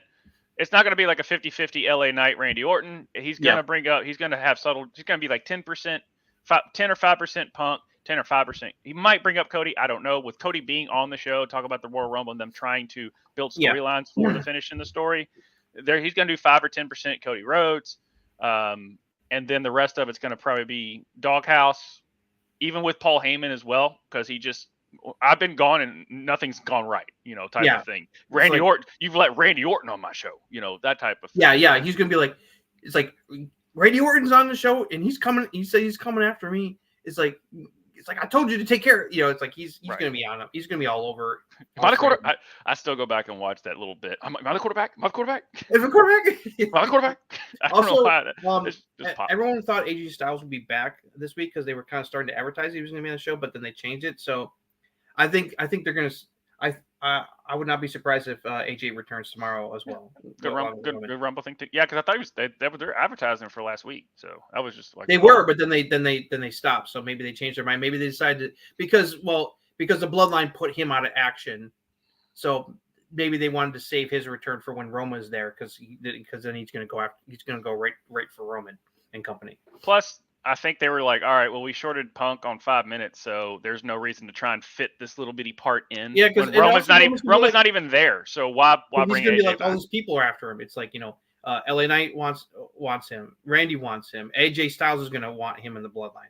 Right. It's like he's got a couple of top baby faces who are coming for his head. So right, that'd be interesting. But yeah, no, definitely looking forward to tomorrow night. And right. then we can move on. Let's talk about Monday Night Raw. Monday Night Raw. All right, so Monday Night Raw opened with Drew McIntyre cutting a promo, having words with Jey Uso, which led to them having a one-on-one match. Excellent match. Drew really getting into the heel mode. He referee was distracted by a loose turnbuckle. Drew took advantage and went right after Jay's eyes, and which allowed him to then hit the Claymore for the win. So he's fully embracing the heel mode right now, and it's fantastic. Then we had Rhea Ripley defeating Maxine Dupree. She hit the riptide, but she's like, nah, I want to make an example out of you, and then put her into a submission hold to make her tap out.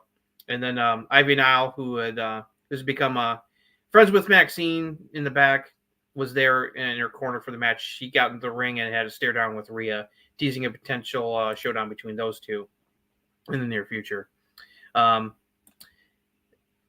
we had the big moment at the top of the 9 o'clock hour. CM Punk came out to talk to Adam Pearce. Adam Pearce was there with the contract.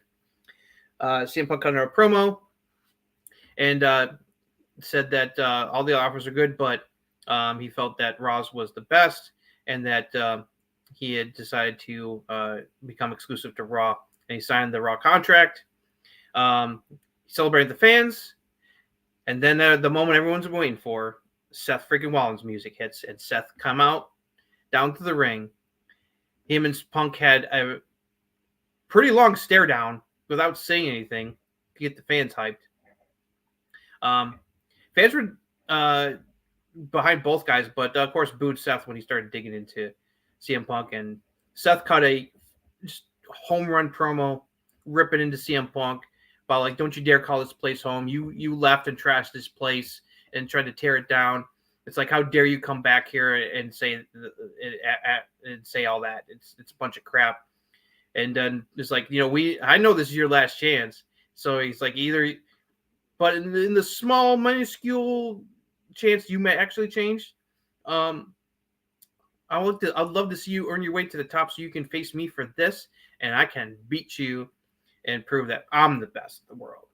And CM Punk had a nice, was like, okay, you done? I'll give you a pass for you disrespecting me this way, but let me make this clear. And then he's told Adam Pearce that he was putting himself into the Royal Rumble match, and then warned Seth that when he wins the Rumble match, he might choose to face him at WrestleMania. And everybody went, ching. Then we had our weekly Big Meaty Men Slap the Meat match. Bronson Reed defeated Ivar with a superplex at top rope. More from these guys, please. Good stuff. Judgment Day came out to the ring, cut a promo, bitching about all the stuff that's going on. And then R-Truth came out, who has been acting like he thinks that he's been that he is a member of Judgment Day, and they're trying to tell him no. And then finally, Priest told him that, they've had enough of that. And so then the Judgment Day all turned on Truth and started to beat the hell out of him. And the Creed brothers ran out to save Truth from getting hurt. Which made sense because the Creeds are going to challenge Judgment Day for the tag team titles this coming week. Then we had Caden Carter and Katana Chance getting another win got over Candice LeRae and Indy Hartwell. And so it looks like they're being built up to challenge Piper Niven and Chelsea Green for the women's tag team titles. Good stuff. Then Becky Lynch came out and cut a promo on Nia Jax, explaining why she wants to face Nia Jax. Nia came out.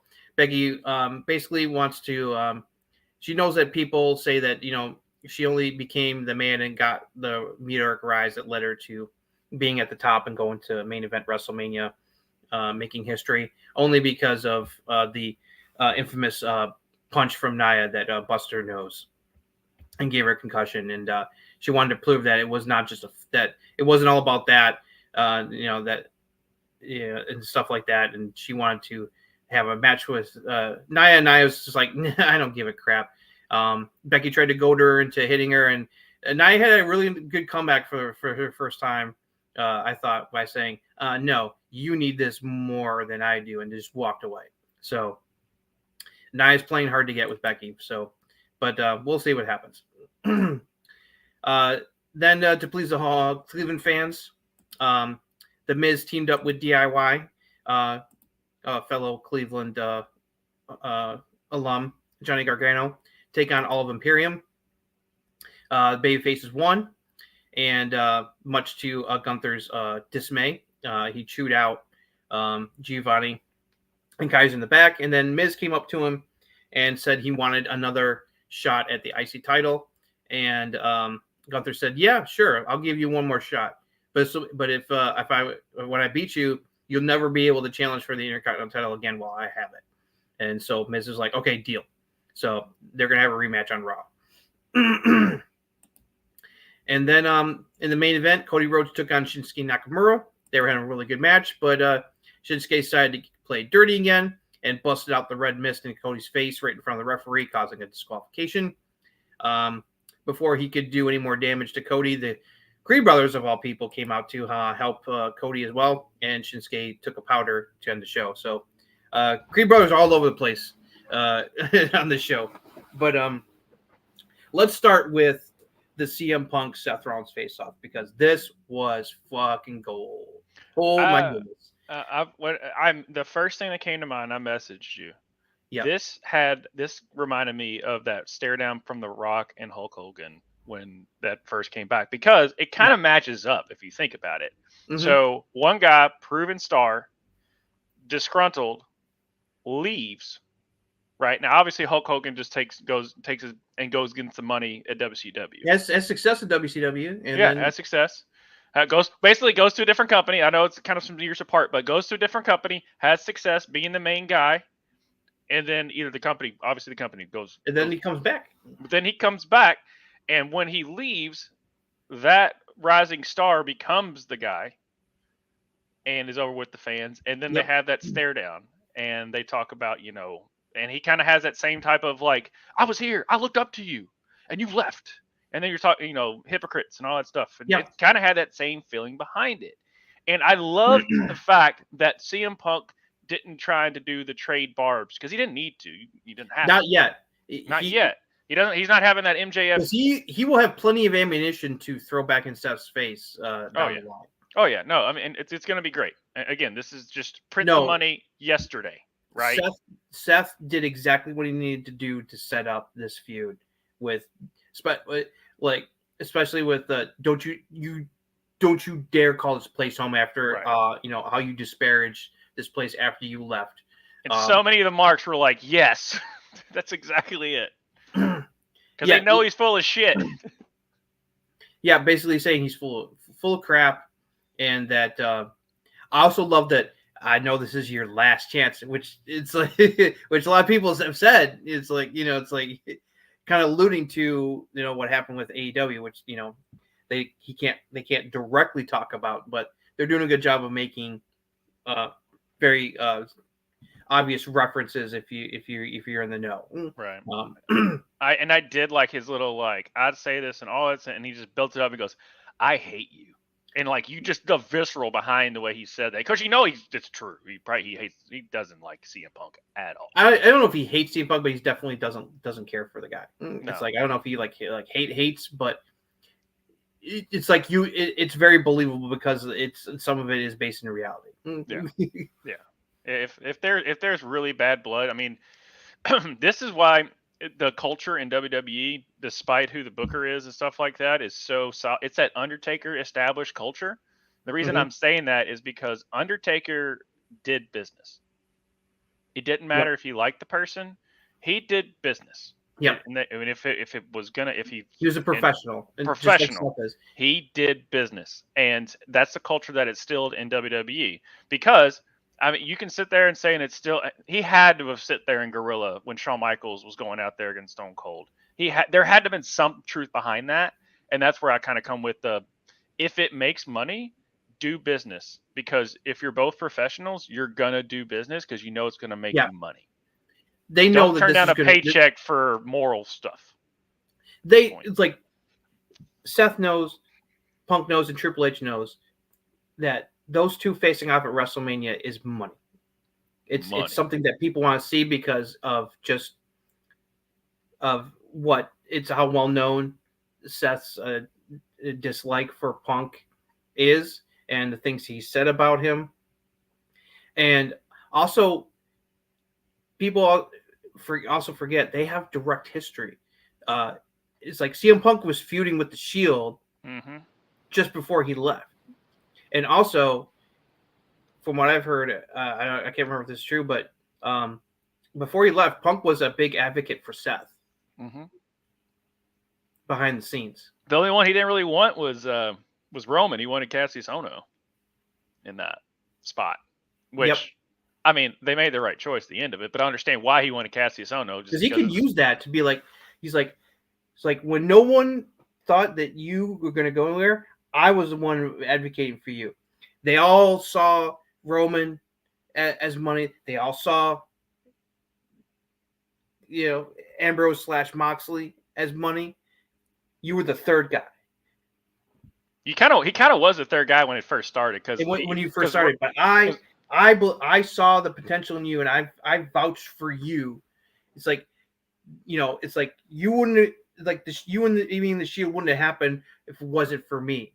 It's like you got, it's like, because he can throw that back at Seth's face. It's like, I helped, I believed in you and supported, and he's gonna make some reference of, I laid the blueprint for the architect. Like, he can make that type of thing. I helped open the door for you to achieve what you have achieved, and it's like, you wouldn't have become the architect. You wouldn't have turned on the Shield. You wouldn't have done the heist of the century, which is one of the most memorable WWE moments ever, when he cashed in his Money in the Bank in the main event of WrestleMania and stole the title right out from under Brock and Roman's fingers. It's like people still talk about that moment because it's one of the best endings in WrestleMania history. Probably the best Money in the Bank cash in ever. Oh yeah, definitely the best Money in the Bank cash in ever. I don't think there's any dispute on that. The only other thing that popped more as far as Money in the Bank cash-ins was crap. Anyway, Punk's and Ziggler's were pretty big. Ziggler, that was it. Ziggler's cashing in and winning the world title that he got to make. That's what I'm saying. The pop, but the story itself and the where he did it was, and the fact that it was Roman and Brock that he basically came in there out of nowhere and did. That's also why they wanted to eventually maybe do a program between Punk and Roman, because of the history that Punk is tied in. The history of the Shield is tied into Punk. You're gonna have some type of something with Roman. You just can't. That's just money you're leaving on the table, man. You're going to. But that being said, Seth and CM Punk has been building. It's kind of like the whole, like, when FTR left WWE, we're like, they've been building this Young Bucks thing forever. Can they please just put the Young Bucks and FTR? And guess what? That first match was they were filling each other out. And then they had to fight the Shield all by himself. At the TLC pay-per-view, I think it was in 2013. He took on all three members of Shield in a handicap match. Right, and he's on record of saying that he wanted to not go over, he wanted to lose, but then they kept saying no, you're going to go over, and he kept. No, he won that match. Even No, though that's what I'm saying. He didn't want to. He didn't make that. He's like, this makes no sense. It doesn't make no sense. But also too, CM Punk said he'll never go back to WWE like 700 million times, and then he's back in WWE. So yeah, I don't know. But you can only take for what the man says. They have so much history to mine between the two of them that it's like Punk had I can't wait. Like there's going to get a point where they're going to face off again, probably after the Rumble, and it's like CM Punk's like, okay, all right, now it's my turn. It's my turn, biatch. It's like he's going to have plenty of ammunition to fire back at Seth and rip into him. So yeah, so the question, So the big question is, do you have Cody win the Rumble or do you have Punk win the Rumble? I don't think it matters who wins. Yeah, because either way, I love how the whole I want to finish my story and he wants to finish the story. But I saw plenty of people online like Cody and Punk are at the end of this. If things go the way people hope they will, Punk and Cody will both get to finish their story at Mania because they'll both be in each main event night. Yeah, and now it's just does Punk? You're going to put Roman as the last match of night 2. Yeah. So if Punk is satisfied with at least headlining night one, that's. Yeah. But I just don't know. I mean, who knows? Because maybe they might switch it around. It was one night. It wasn't 2 nights. But people always say like, "Hey, at the end of the day, I headlined WrestleMania." That was the first tag, and even in the record books, they say that was the first tag team match to ever headline WrestleMania. Yeah, because each night of WrestleMania now is considered the main event slot. So it's like, so you still get paid, you still get the recognition, you still get on the books as main event WrestleMania next to it.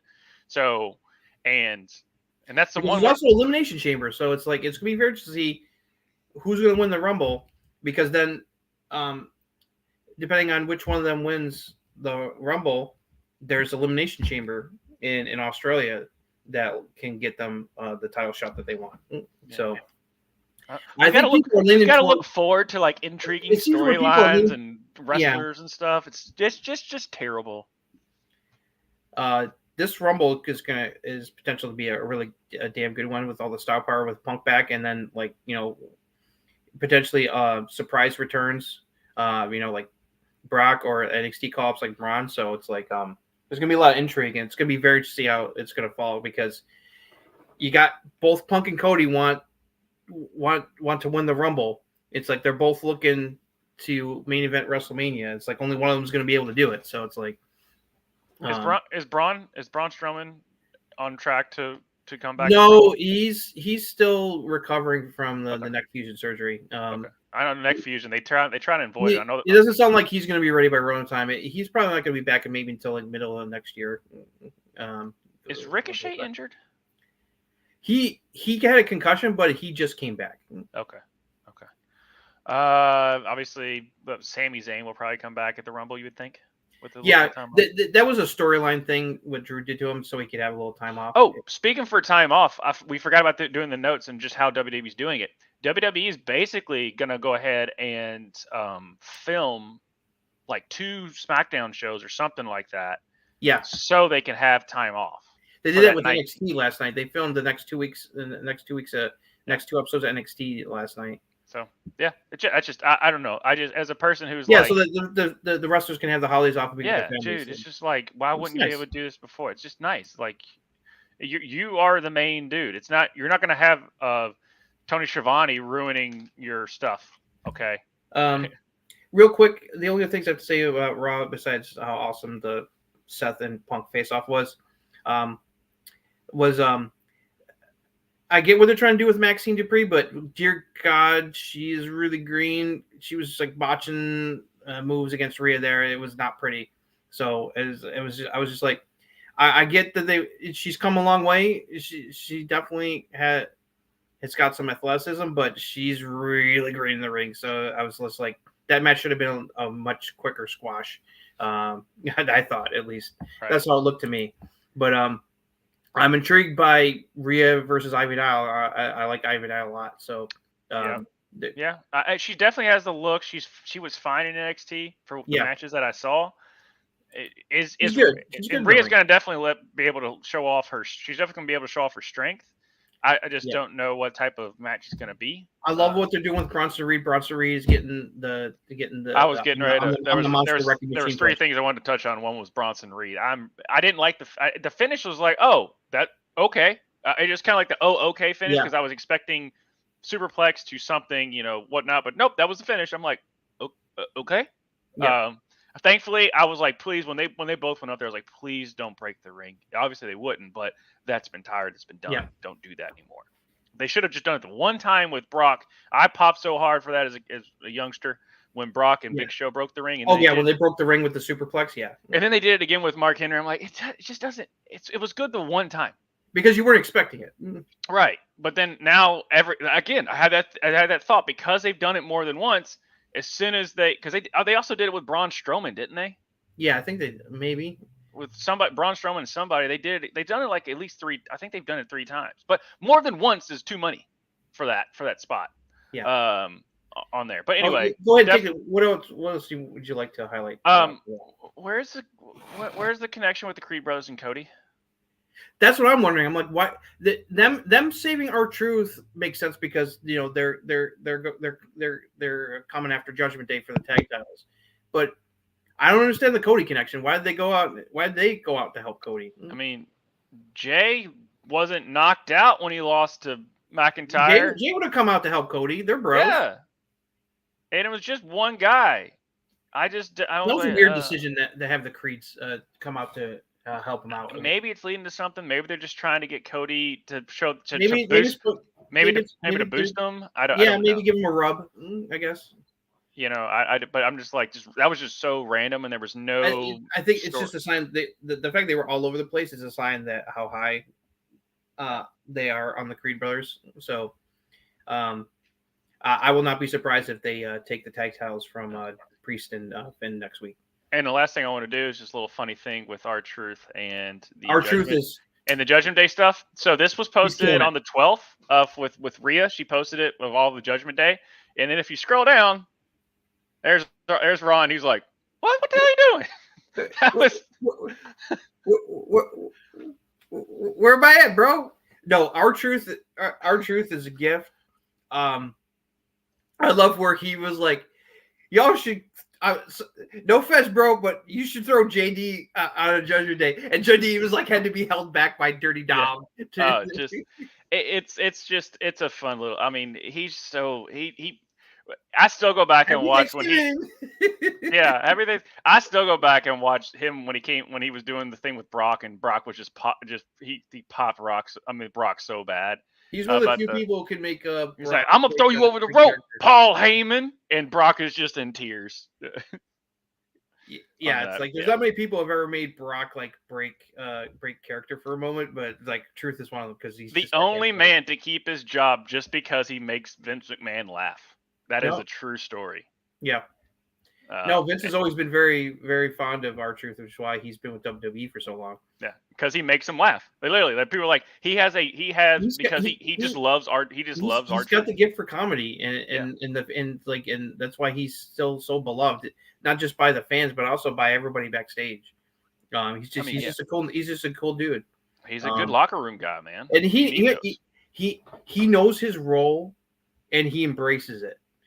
Like he's found his niche, and because he's talked about like he loves what he gets to do for WWE. It's like he's not worried about being the champion or anything like that. It's like he's happy to be there. He loves what he gets to do, and he provides entertainment. So it was the only time he was the only person to make if you can make the 24/7 title segment actually entertaining. That's the only you're doing something right. He was him and Carmella was the most hilarious thing ever. Yeah, their pairing was great, and that was at the height of when 24/7 was an entertaining segment. And the only reason they paired is because he made that random random throw off joke about him defeating Carmella. And then they're like, all right, let's just pair him up. Because she was like, what? Why are you bringing me into this? And then they ended up doing their thing for a while. With 24/7. Oh, and as far as like Nia versus Becky, I'm not, as I've said, I'm not a big fan of Nia Jax, but I see why they. I like that promo. I like that promo. No, that exchange really worked, especially Nia's response to the end, where she's like basically like goading Nia to punch her, and Nia's like, nah, you need this more than I do, and then just walked away. Nia, like, okay, damn, now you got my attention, Nia. Yeah, because Nia was like, I made you. I did you one favor. I'm not going to do it again. Yeah. You know, type of thing. Like, I made your career, right? Yeah. You know, on that. And like I told you when she came back, I said, as long as she can not screw up in the ring, she will be fine. And in fact, because she was out her injuring people in the ring, which I thought was like, I was like, damn, they're but that's why I like the Triple H book stuff, because they're gonna call out what's been called out. We're not dumb. Yeah. Okay. So we know what happened in the past and her history and stuff like that. Like I said, I've met her before. Great. She was awesome for when I met her in Nashville. And she was cool. Like I would say, and like something, I was like, I know who you are. And then something, we were going into the bar and she's like, don't worry, I got your back. And it's like she was, as we were walking in the bar, I was like, yeah. And I mean, and she's like 5'10" too. She's pretty tall, but yeah, I was very impressed with her promo work. I'm kind of hoping Becky wins the Rumble, to be honest. Yeah. Because I mean, everyone wants to see her and Rhea. I mean, everyone. Yeah. It's what we want. I would love to see, because then she would make history, not only going back to Mania for a big title match, but she'd be the first woman to be a 2-time Rumble winner. Because for the women, it's always been one winner. There has not been a repeat winner in the women's Rumble yet, and she would be the first if she wins it this year. That's a kickoff match, by the way, which to me that's the second best. If they can get if Becky can get a decent match out of Nia, then I'm fine for this little mini feud until they pull the trigger on her and Rhea. That's what I'm saying. That her and Rhea is the kickoff match for either night 1 or night 2 to me. I just think that's definitely got that written in spades. All right, but yeah, no, I was very impressed with Nia. As long as Nia doesn't injure people in the ring, she will be fine. And she showed that that was her true self. There wasn't any script. You couldn't tell it was scripted. It was real. It felt real. It felt real. And she didn't flub over words. It was she was just I was very impressed with her mic work there. No, that was the best I've seen Nia on the mic in some time. I was like, okay, you know what? I could actually get into this now. So this was a big thumbs up Raw. This was a really good Raw. Other than the Creed brothers just out of nowhere. I mean, but whatever. And also DIY winning again. Oh yeah. Finally, just there, and the Miz just being like, "Hey guys, I'm here too." We're like, "Good job, Miz. All right." I also loved Johnny. Like, can we really trust the Miz? Because obviously, him and Ciampa have history, and so it's like, like, do we really have to put up the Miz? And it's like he's like, yeah. All right, so let's move on to AEW, and I guess we can finish off with the worst show in history of wrestling, NXT, and we'll go for that. All right, we'll start with Collision on Saturday night, which was up against Deadline. Continental Classic Tournament matches continued, and it continued to be awesome. Eddie Kingston defeated Claudio. Will Nightingale defeated Mercedes Martinez. Mercedes and her ally Diamante tried to wreck Will afterwards, but Chris Statlander, her buddy, came out to make the save. Wardlow destroyed poor Willie Mack by ref stoppage, was kept powerbombed the hell out of him to continue his build. Then we had Kenny Omega taking on Ethan Page, Battle of the Canadians. Kenny Omega won. But then Big Bill attacked Kenny Omega afterwards as part of the build toward him and Jericho taking on Starks and Bill for the tag titles.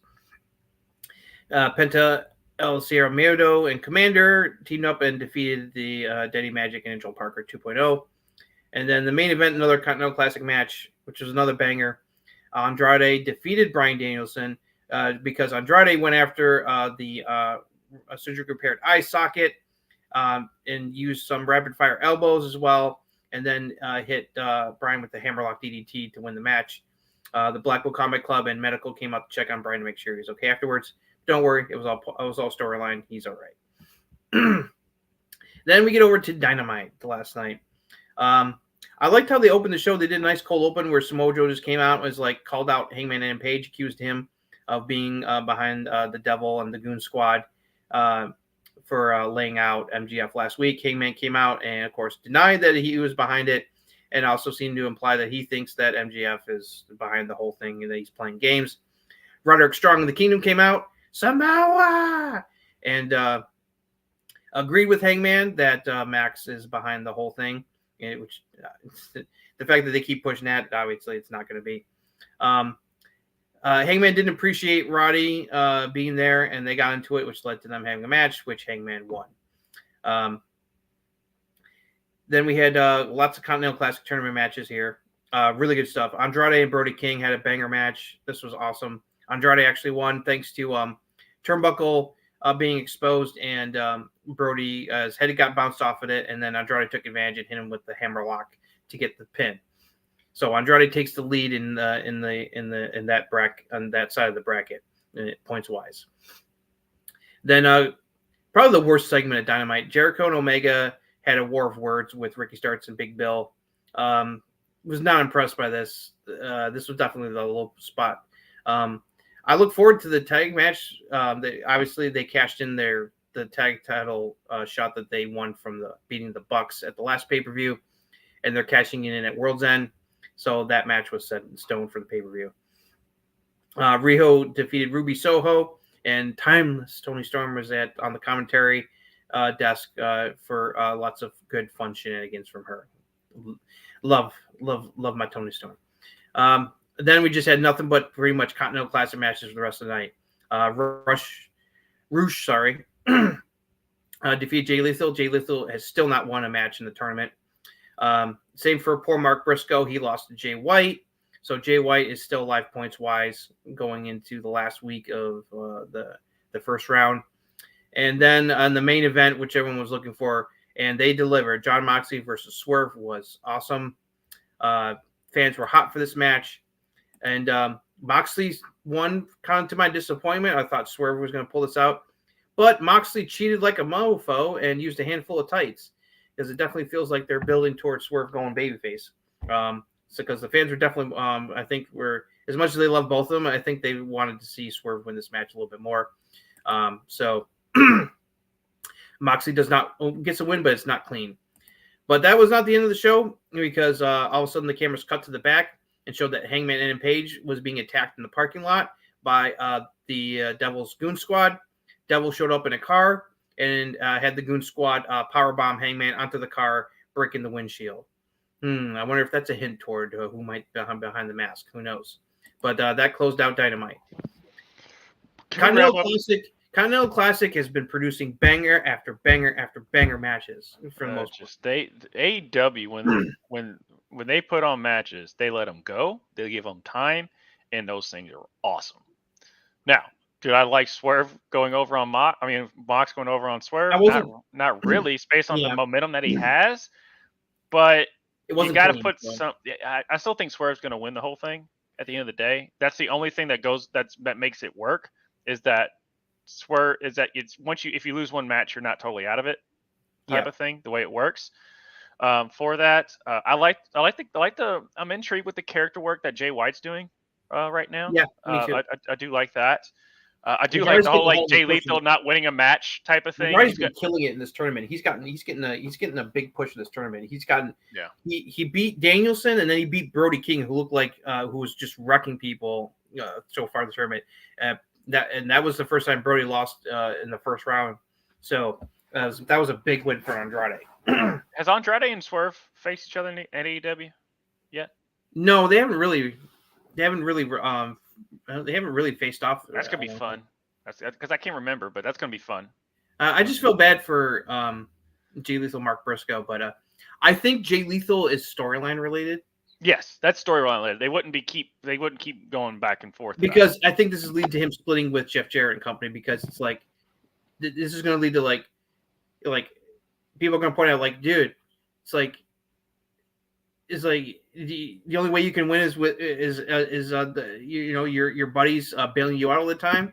It's like, they're not at ringside, and all of a sudden he can't win a match to save his life. So it's like, right. I feel bad for Mark. Mark is awesome. He's been killing it in these matches, and he hasn't won one yet. But I think maybe he might win one more, maybe to cause a spoiler to affect the final standings. So we'll see. I don't know. No. Do you think it's going to end up eventually we're going to have a Jay Lethal, Mark Briscoe tag team? Yeah, who knows? I mean, of all the guys in AEW, Jay Lethal was the closest with Jay. I thought Tony Storm was hilarious in character at the commentary desk during the Riho Ruby Soho match. She arguably, I think, is the best. She's killing it, man. She's the second best female wrestler going right now, other than Roxanne Perez, obviously. She is locked into this character and is killing it. It's like she's one of the best things they got going right now. No, all jokes aside about Roxanne, her and Rhea are definitely like 1A, 1B as far as the best working females right now. On that. As far as character work and in ring and just look, everything, it's those two. Then there's a gap. With the rest of the female wrestlers in the world, unfortunately. My theory that Jack Perry may be behind the Devil Mask went up a little bit because Heyman was put through a windshield, real glass, which was the centerpiece led to the blow up between him and CM Punk. You didn't see his legs. Nope. Didn't see his legs. This was, as much as I am just over and I want them to reveal it, I did like the way they did that. At this point, I think there's only two people I think I have down to is who could be behind the mask. Either Jack Perry is still possible. I'm actually leaning even more toward that it's the real is going to be Adam Cole's behind it, and hopefully Kyle O'Reilly is one of the people in the Goon Squad. This is the Undisputed Kingdom, basically. At the end of the day, it's the Undisputed Kingdom. No, think about it. The other four people in the mask are Roddy, the Kingdom, and Kyle. Kyle O'Reilly, yeah, and it's Adam Cole. I mean, because someone pointed that out. Because I was watching, I was like, and the only reason I think this is dragging out is because Adam Cole got injured. That is the only reason. It's the only reason I think it was being dragged. But you can still show him as the devil guy because he's injured, and he has goons. So, the question is MJF going to be able to keep the title against Samoa Joe at World's End, especially if the devil tries to do something and fucks him over? All I know is I wouldn't mind. Obviously, I love Samoa Joe, but it's Swerve. It just put the title on Swerve. It's funny how everyone who's like people have been accused of being or behind it or had any kind of association with it. Well, the glass. I thought Jack Perry still possibly because they put the Acclaim through glass, and now Hangman was put through the windshield.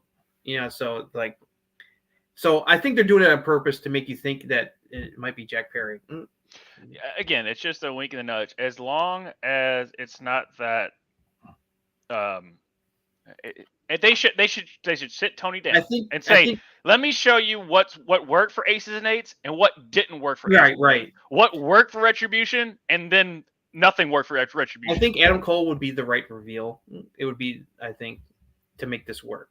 Right. So but again, because you can see a lot of people online right now are just like, come on. They definitely were teasing Cole eventually turning on during his match with Jay White, like. Not once but twice, his attempts to help MJF win the match almost backfired. Right. I was like, those were obvious seeds planted that Cole is going to turn on him in the near future, because it's like him putting down the ring. Jay White just happens to get a hold of the ring before Max, and he almost loses the match, and same with the other bit. It's like in the commentary. Nigel McGuinness brought it up on commentary. He's like, Adam Cole almost cost him the title. He's like, yeah. It's like, they just happened to be just accents or something else? Yeah. But no, I mean, all in all, I still think they should unfortunately go to a smaller venue other than their pay-per-views. Yeah. As far as that way you can really get the full thing. But they had a good crowd this week. But they I mean, obviously it depends on where you go, because like Chicago's going to pack it. Like certain places will pack. There is just because it's a Wrestling Central area. Like on that, but overall, just a really good Dynamite. Yeah, it was really good. good Dynamite. Yep. Like you said, yeah, the Jericho Omega stuff. I like them as a tag team, but yeah, this segment fell flat. I just don't think they have much chemistry with Big Bill and Ricky. promo work between them, all four of them, was like it was just like a car crash. It was I was like this is not working. They don't have any chemistry with Big Bill and Ricky. They're No. just two totally different on opposite ends of the spectrum, and it unfortunately just doesn't work. Or they just did not figure it out before they went out there. This is sometimes where you need a little bit more structure. Yeah. Even with Jericho being the guy there who has. Plus the Enzo, that didn't surprise me, but I was like, I felt that was like low hanging fruit to bring up Enzo on Big Bill.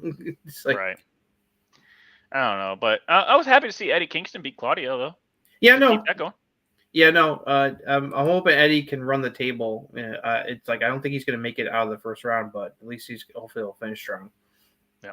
And then as far as ROH, shout out to my girl Billy Starks. She's challenging for the ROH. She's no longer Athena's lackey. She turned on her to go babyface, and so she's taking on Athena at Final Battle. Yep. So good luck to her. Billy Starks, born and raised Louisville girl, so that's why I've always liked to track her career, and she's killing it for where she is in her career. And I do like the way where she's as an in-ring worker, she's very good, and then she's getting there. Like I said, she's where she is in her career is she's got the stuff, and as she goes along, she's gonna just get better and better. And I'm loving the ride there. And I guess we'll wrap up with NXT. NXT. All right, we'll go over NXT real quick here. Yeah, no, it's real quick. On that. Yeah. So NXT, the fallout from Deadline. Cora Jade came out to open the show, cut a promo saying she was coming for the women's title. Lyra Valkyria came out to respond, and they were exchanging words. Then Blair Davenport came out because she won the women's Iron Survivor match and will challenge Lyra for the title at New Year's Evil to ring in the new year. Then the Key Alliance came out and made it clear that she wants to power her pound of flesh from Blair Davenport for attacking her and putting her on the shelf for all those months with the injury. And they got into a big brawl, and that set up a tag match between them for the semi-main event slot. Then more intrigue as Carmelo Hayes was found to be down, and he claimed that he had been attacked, and that Trick and the Traders checked on him, and he was found to not have any injuries, and that he was going to be okay. Then you had a mixed tag match. Josh Briggs, Brooks Jensen, and Fallon Henley took on a Metaphor. They won despite the fact Tiffany Stratton came out and attacked Fallon Henley, causing them to fight to the back, taking her out of the match. But the guys are able to get the win and prevail. So yeah, Tiffany Stratton had more words for Fallon Henley in the back afterwards, calling her trash. So the Fallon Henley Tiffany Stratton feud is heating up. It's not over yet. The men's breakout tournament, the winner will get a future NXT title shot. Began. They introduced the competitors, and then Alexis King attacked one of them and took him out of the tournament. I assume because then Alexis King was inserted into the breakout tournament, even though he wasn't originally supposed to be in it. But we had Oba Femi taking on Miles Bourne, and Oba won that match. Dragon Lee in the match of the night had an open challenge, which was answered by Tyler Bate, and Dragon Lee and Tyler Bate had a fucking banger match for the North American title, kicked ass. The Eddie Thorpe D-Jack feud hit another level, which I think is getting toward like blood feud level. They had a match, but it ended disqualification, and D-Jack just completely wrecked Eddie Thorpe afterwards, going after the ribs, dropped him on top of the broken turnbuckle, right on the ribs.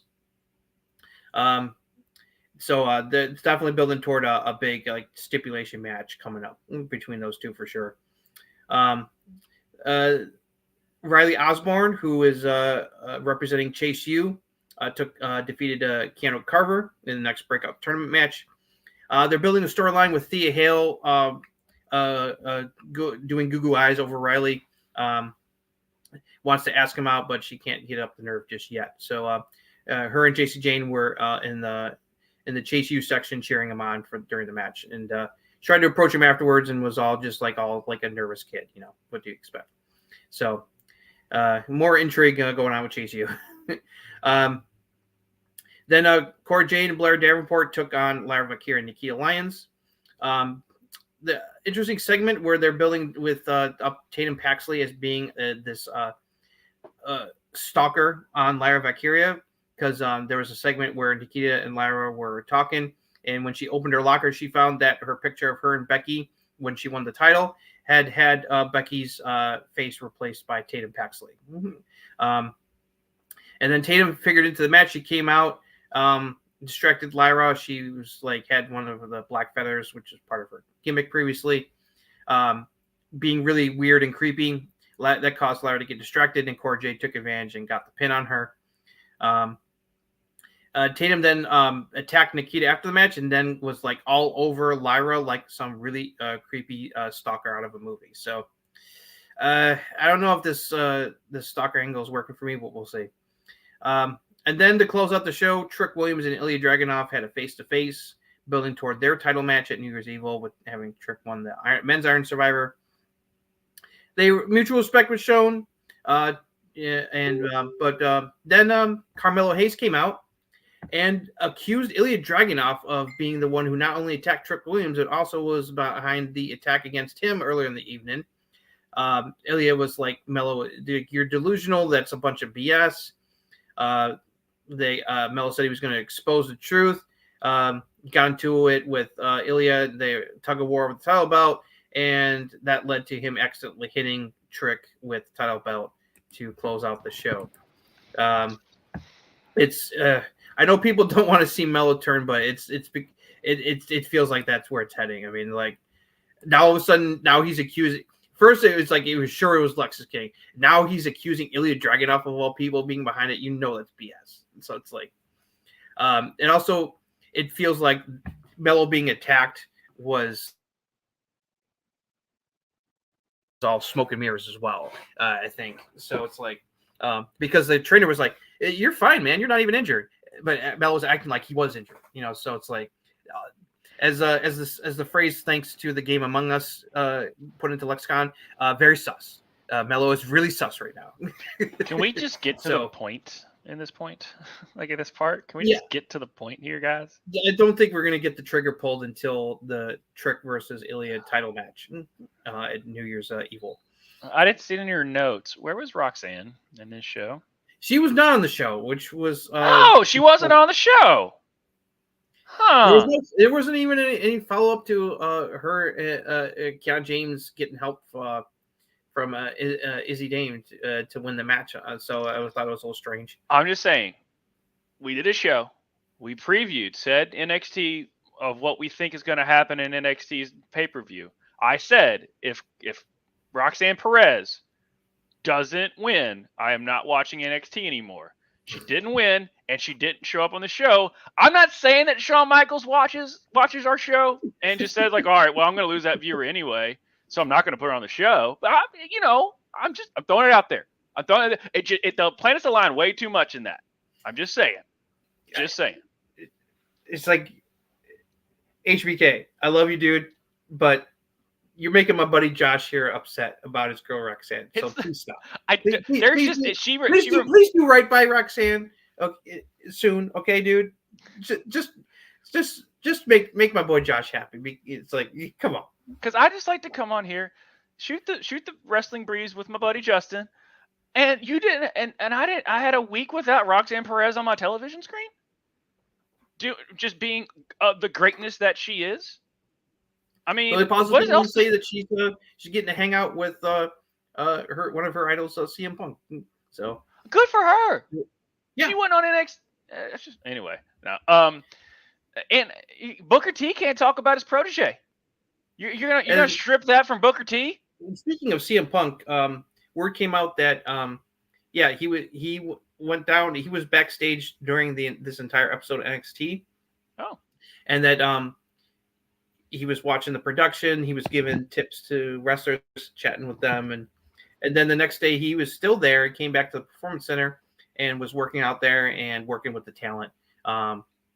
offering advice and stuff. And so he definitely and it feels like he's definitely going to get to do in NXT what he wanted to do in AEW, which is help build up the younger talent. And so it's really cool that he's spending this much time in NXT helping out. And obviously Cora Jade and Roxanne are thrilled that he's there to mentor them and help give them advice. And I'm sure many are talent as well, because it sounded like this was very well received. It's like the NXT talent were really excited and happy to have Punk there and to be a sounding board and well, all right, what did you think of my match? It's like it's like, what do you think I need to work on? It's like things like that. So yeah, if things work out for Punk and WWE, I could totally see him like working behind the scenes with HBK and NXT when he decides to hang up the boots. Yeah, but I mean, as far as like the highlights that I saw, like I said, I really don't watch a whole lot of NXT. I know it's a bit that I'm doing. I don't care. It's hilarious. But I still, like I said, I'm a big mark for Roxanne. But I just always enjoy, even before she got hurt, like where she was going. Like Cora's legit. Cora's legit, and so is Nikita Lyons, man. Yeah. It's like the fans were really happy to see Nikita back, and she looked really good. She, like I said, she slimmed down. She slimmed down a bit. She got really buff while she was out injured. She's been working out, you could tell, and she was unloading there on Blair Davenport. She was like, it looked like she was channeling some Rocky Balboa and Adonis Creed on her ass. Yeah. So, and Dragon Lee still is continuing his employee of the fourth quarter of the year. Yeah, because I mean he's everywhere. He's put on banger matches, and he's just Tyler Bate is amazing. Tyler Bate needs to be on the main roster also soon. Yeah, I know how much you like Tyler. I love Tyler. I've been a fan of Big Strong Boy for a long time, and that's like what was him? And what was that? What was the trio of him? Pete Dunne and Trenton Seven. They were British Strong Style, Mustache Mountain. Right, Mustache Mountain. They were. Whatever happened to Trent Seven? Whatever happened to Trent? WWE cut him loose. He wrestled. He appeared a few times for AEW, but he just actually signed with TNA. He appeared at their pay-per-view last week. Okay. And Scott D'Amore said that he'd signed with the company, so he's going to be wrestling there for a while. Gotcha. I knew Trent Seven appeared on AEW for a little bit. Was Tyler always with WWE through all that? Yeah. Tyler Bate is Triple H is obviously a big fan of his. It's like he's like only like 23, 24. He's been wrestling. He started wrestling for WWE when he was a teenager. It's like he was 18 or 19 when he won he was the inaugural NXT UK champion. It's like he wasn't even 20. He was still a teenager yet when he won that title. Because Mustache Mountain and Undisputed Era put on some friggin' dudes. That was Tyler again. Yeah. The gold era of NXT. Tyler Bate is still really young. He's like approaching his mid-20s, and he's freaking awesome in the ring. Like you seen him do that airplane spin? Did you see it? It's like he did it like at the pay-per-view. He did it on I think it was Trick with like no hands. He did a airplane spin him. It's like it's like he does feats of strength. You're like, how did he do that? That's why they call him Big Strong Boy. It's like he'd think he wouldn't be able to lift and do something to somebody does. Right. So I'm excited. I think he could have a good shot. It's like Triple H has been very high on him for a long time. So, all right. Yeah, I wouldn't be surprised if he's on the main roster soon. So, of the NXT people, other than people that are made, basically, we know who they are, blah, blah, blah. But NXT is always good about, all right, of the people that have appeared on NXT shows, not off screen or anything like that we see in like, here's a exclusive, that they do. Who is the one wrestler, female or male, that is kind of appeared a few times, gone against the made wrestlers that we should look out for, that you think is going to be a household name here the next year? Outside from the obvious, I mean, like right outside from the main, like the Cora Jades and the Braun Breakers and the Dijaks and Tyler Bates and stuff like that. Let's see. I'm not sure about the men. I think Trick has that potential to. It's like if he continues to improve the ring, he's definitely going to get there. He's the fans already love him, but it's like he still needs to. I mean, it's not that he's green, but he's good in the ring. He hasn't hit great. He's not like Mello and Braun and Tyler Bate. They're fucking great in the ring right now. I'd also put Dijak on that level because he's been awesome for. You a said long Miller, time. right? Yeah, Carmelo. Yeah. Yeah. But he can get there. So I would say Trick is eventually going to do that.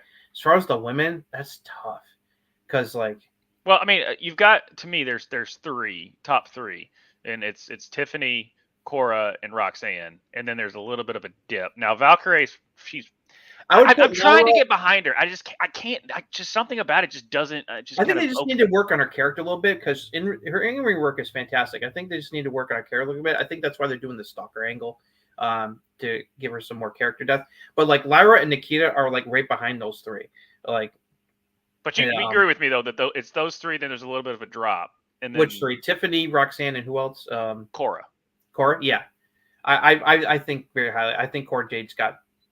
I think Tiffany and Roxanne are a little bit more than Cora because but Cora's Tiffany and Roxanne are a little ahead, are definitely ahead of Cora as far as in ring work, but Cora's getting there. And Cora's personality and just everything about her presentation is up there. She was a good baby, happy-go-lucky baby face, but she's done a really good job with the work when she turned heel when she turned on Roxanne.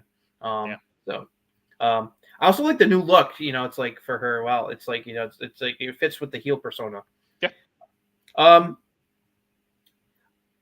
of those five, after those five, I would say I think the potential to really break out, Fallon Henley could get there. They seem to be kind of high on her, and they're definitely this feud with Tiffany. I think is them trying to get her up to Tiffany's level. Because it's why else would they be doing it? It's because Tiffany's going to be on the main roster pretty soon. I think it's she's just about ready. I think her mic her promo work is definitely improving too, and she's got the persona down, and her in-ring work is amazing. I mean, just the moonsault is it's gorgeous to watch. I would love to see her and Io face off and see. It's all right, let's see which one of us can hit a prettier moonsault. Because Io is the only one. It's on Io's level of just how freaking smooth it. Just boom, boom, boom. When she jumps off, just gets the second turnbuckle, gets to the top, and then it's one smooth motion. It's fantastic. I am speaking about females that do moonsaults. Julia Hart has a really solid. No, hers is pretty good too. She's not quite there, but she's 22 years old. She's getting there. It's not as crisp and smooth as Io or Tiffany's, but she's new. She's new to the game, whereas Tiffany better than Charlotte. Charlotte's moonsault still is pretty sucky. So no, there's Io, there's Tiffany, and Julia probably right now is probably my third as far as the best female moonsault. But yeah, Io and I was okay, whatever. I watched it, I was oh my god, she's awesome. She's so natural, it's weird. Mm-hmm. Also, Kalani Jordan definitely has some potential too. She looked really good in the Iron Survivor match. Who's the female that does that crazy gainer finish that tore her ACL? Oh, that was Sol Rucka. Sol Rucka, if she comes back, if you're able to recover from that injury, that cutter finisher she was doing was getting her over. So that's another person to look out for when she gets back from injury. She definitely has a potential too. Yeah. A lot of females. That's why we're Deonna, it'd probably be better if you went to AEW. Right. And you'll be fine either way you go. That's what I'm saying. There's still some talented people even after. I mean, even after Roxanne, Tiffany, Cora, Nikita, Lyra. There's still some really other talented women that they got that still need some polish, but have serious potential. Like Fallon Henley has really improved in the ring. Kiana James has gotten much more solid in the ring. I wasn't too fond of her, but she can go. She can work pretty well. I mean, I wouldn't say she's like a fantastic worker, but she's like gotten to be like good solid. Gotcha. So it's like, so yeah, it's embarrassment of riches for HBK. He's got a lot of wonderful toys to play with in NXT right now. Yeah. Well, I mean, I just kind of wanted to always see. It's always nice to see where the future could look like. We kind of know those made ones, but it's also nice to see. That's what the good thing about NXT can help. Like look what they've done with Von Wagner. This whole storyline, feud with Braun and his relationship with Stone has helped him get over. Yeah. So it's like, I mean, Trick was just a heater for Mello, and now he's the most over guy in NXT. Oh yeah, he's super over. It's ridiculous. So it's crazy. All right, well, thank you. I think that's it for tonight's show. Now might be coming on a different time because we have jobs and schedules get crazy. So stay tuned for that. Now we'll still be going live. We just have to figure out the right time, date. Yep. The structure of the show might be a little bit different, but we will still bring you the great content because, as we always say, the wrestling world never stops. Therefore, we will never stop coming on here and giving you all great reactions and breakdowns that we do. Justin, always thank you. For everyone out there, like, subscribe, ring the bell, jump on the rocket ship, patreon.com/RuckusEV. Join on that, as Bobby Burgers once said. We're going to the moon and past that. So join on the ride that we are on. Thank you all so much for joining us. Leave a comment down there. Tell us who you think is going to be the next big star to break out in the year 2024 and not some bidding war. And thank you so much. And we will see you all next time.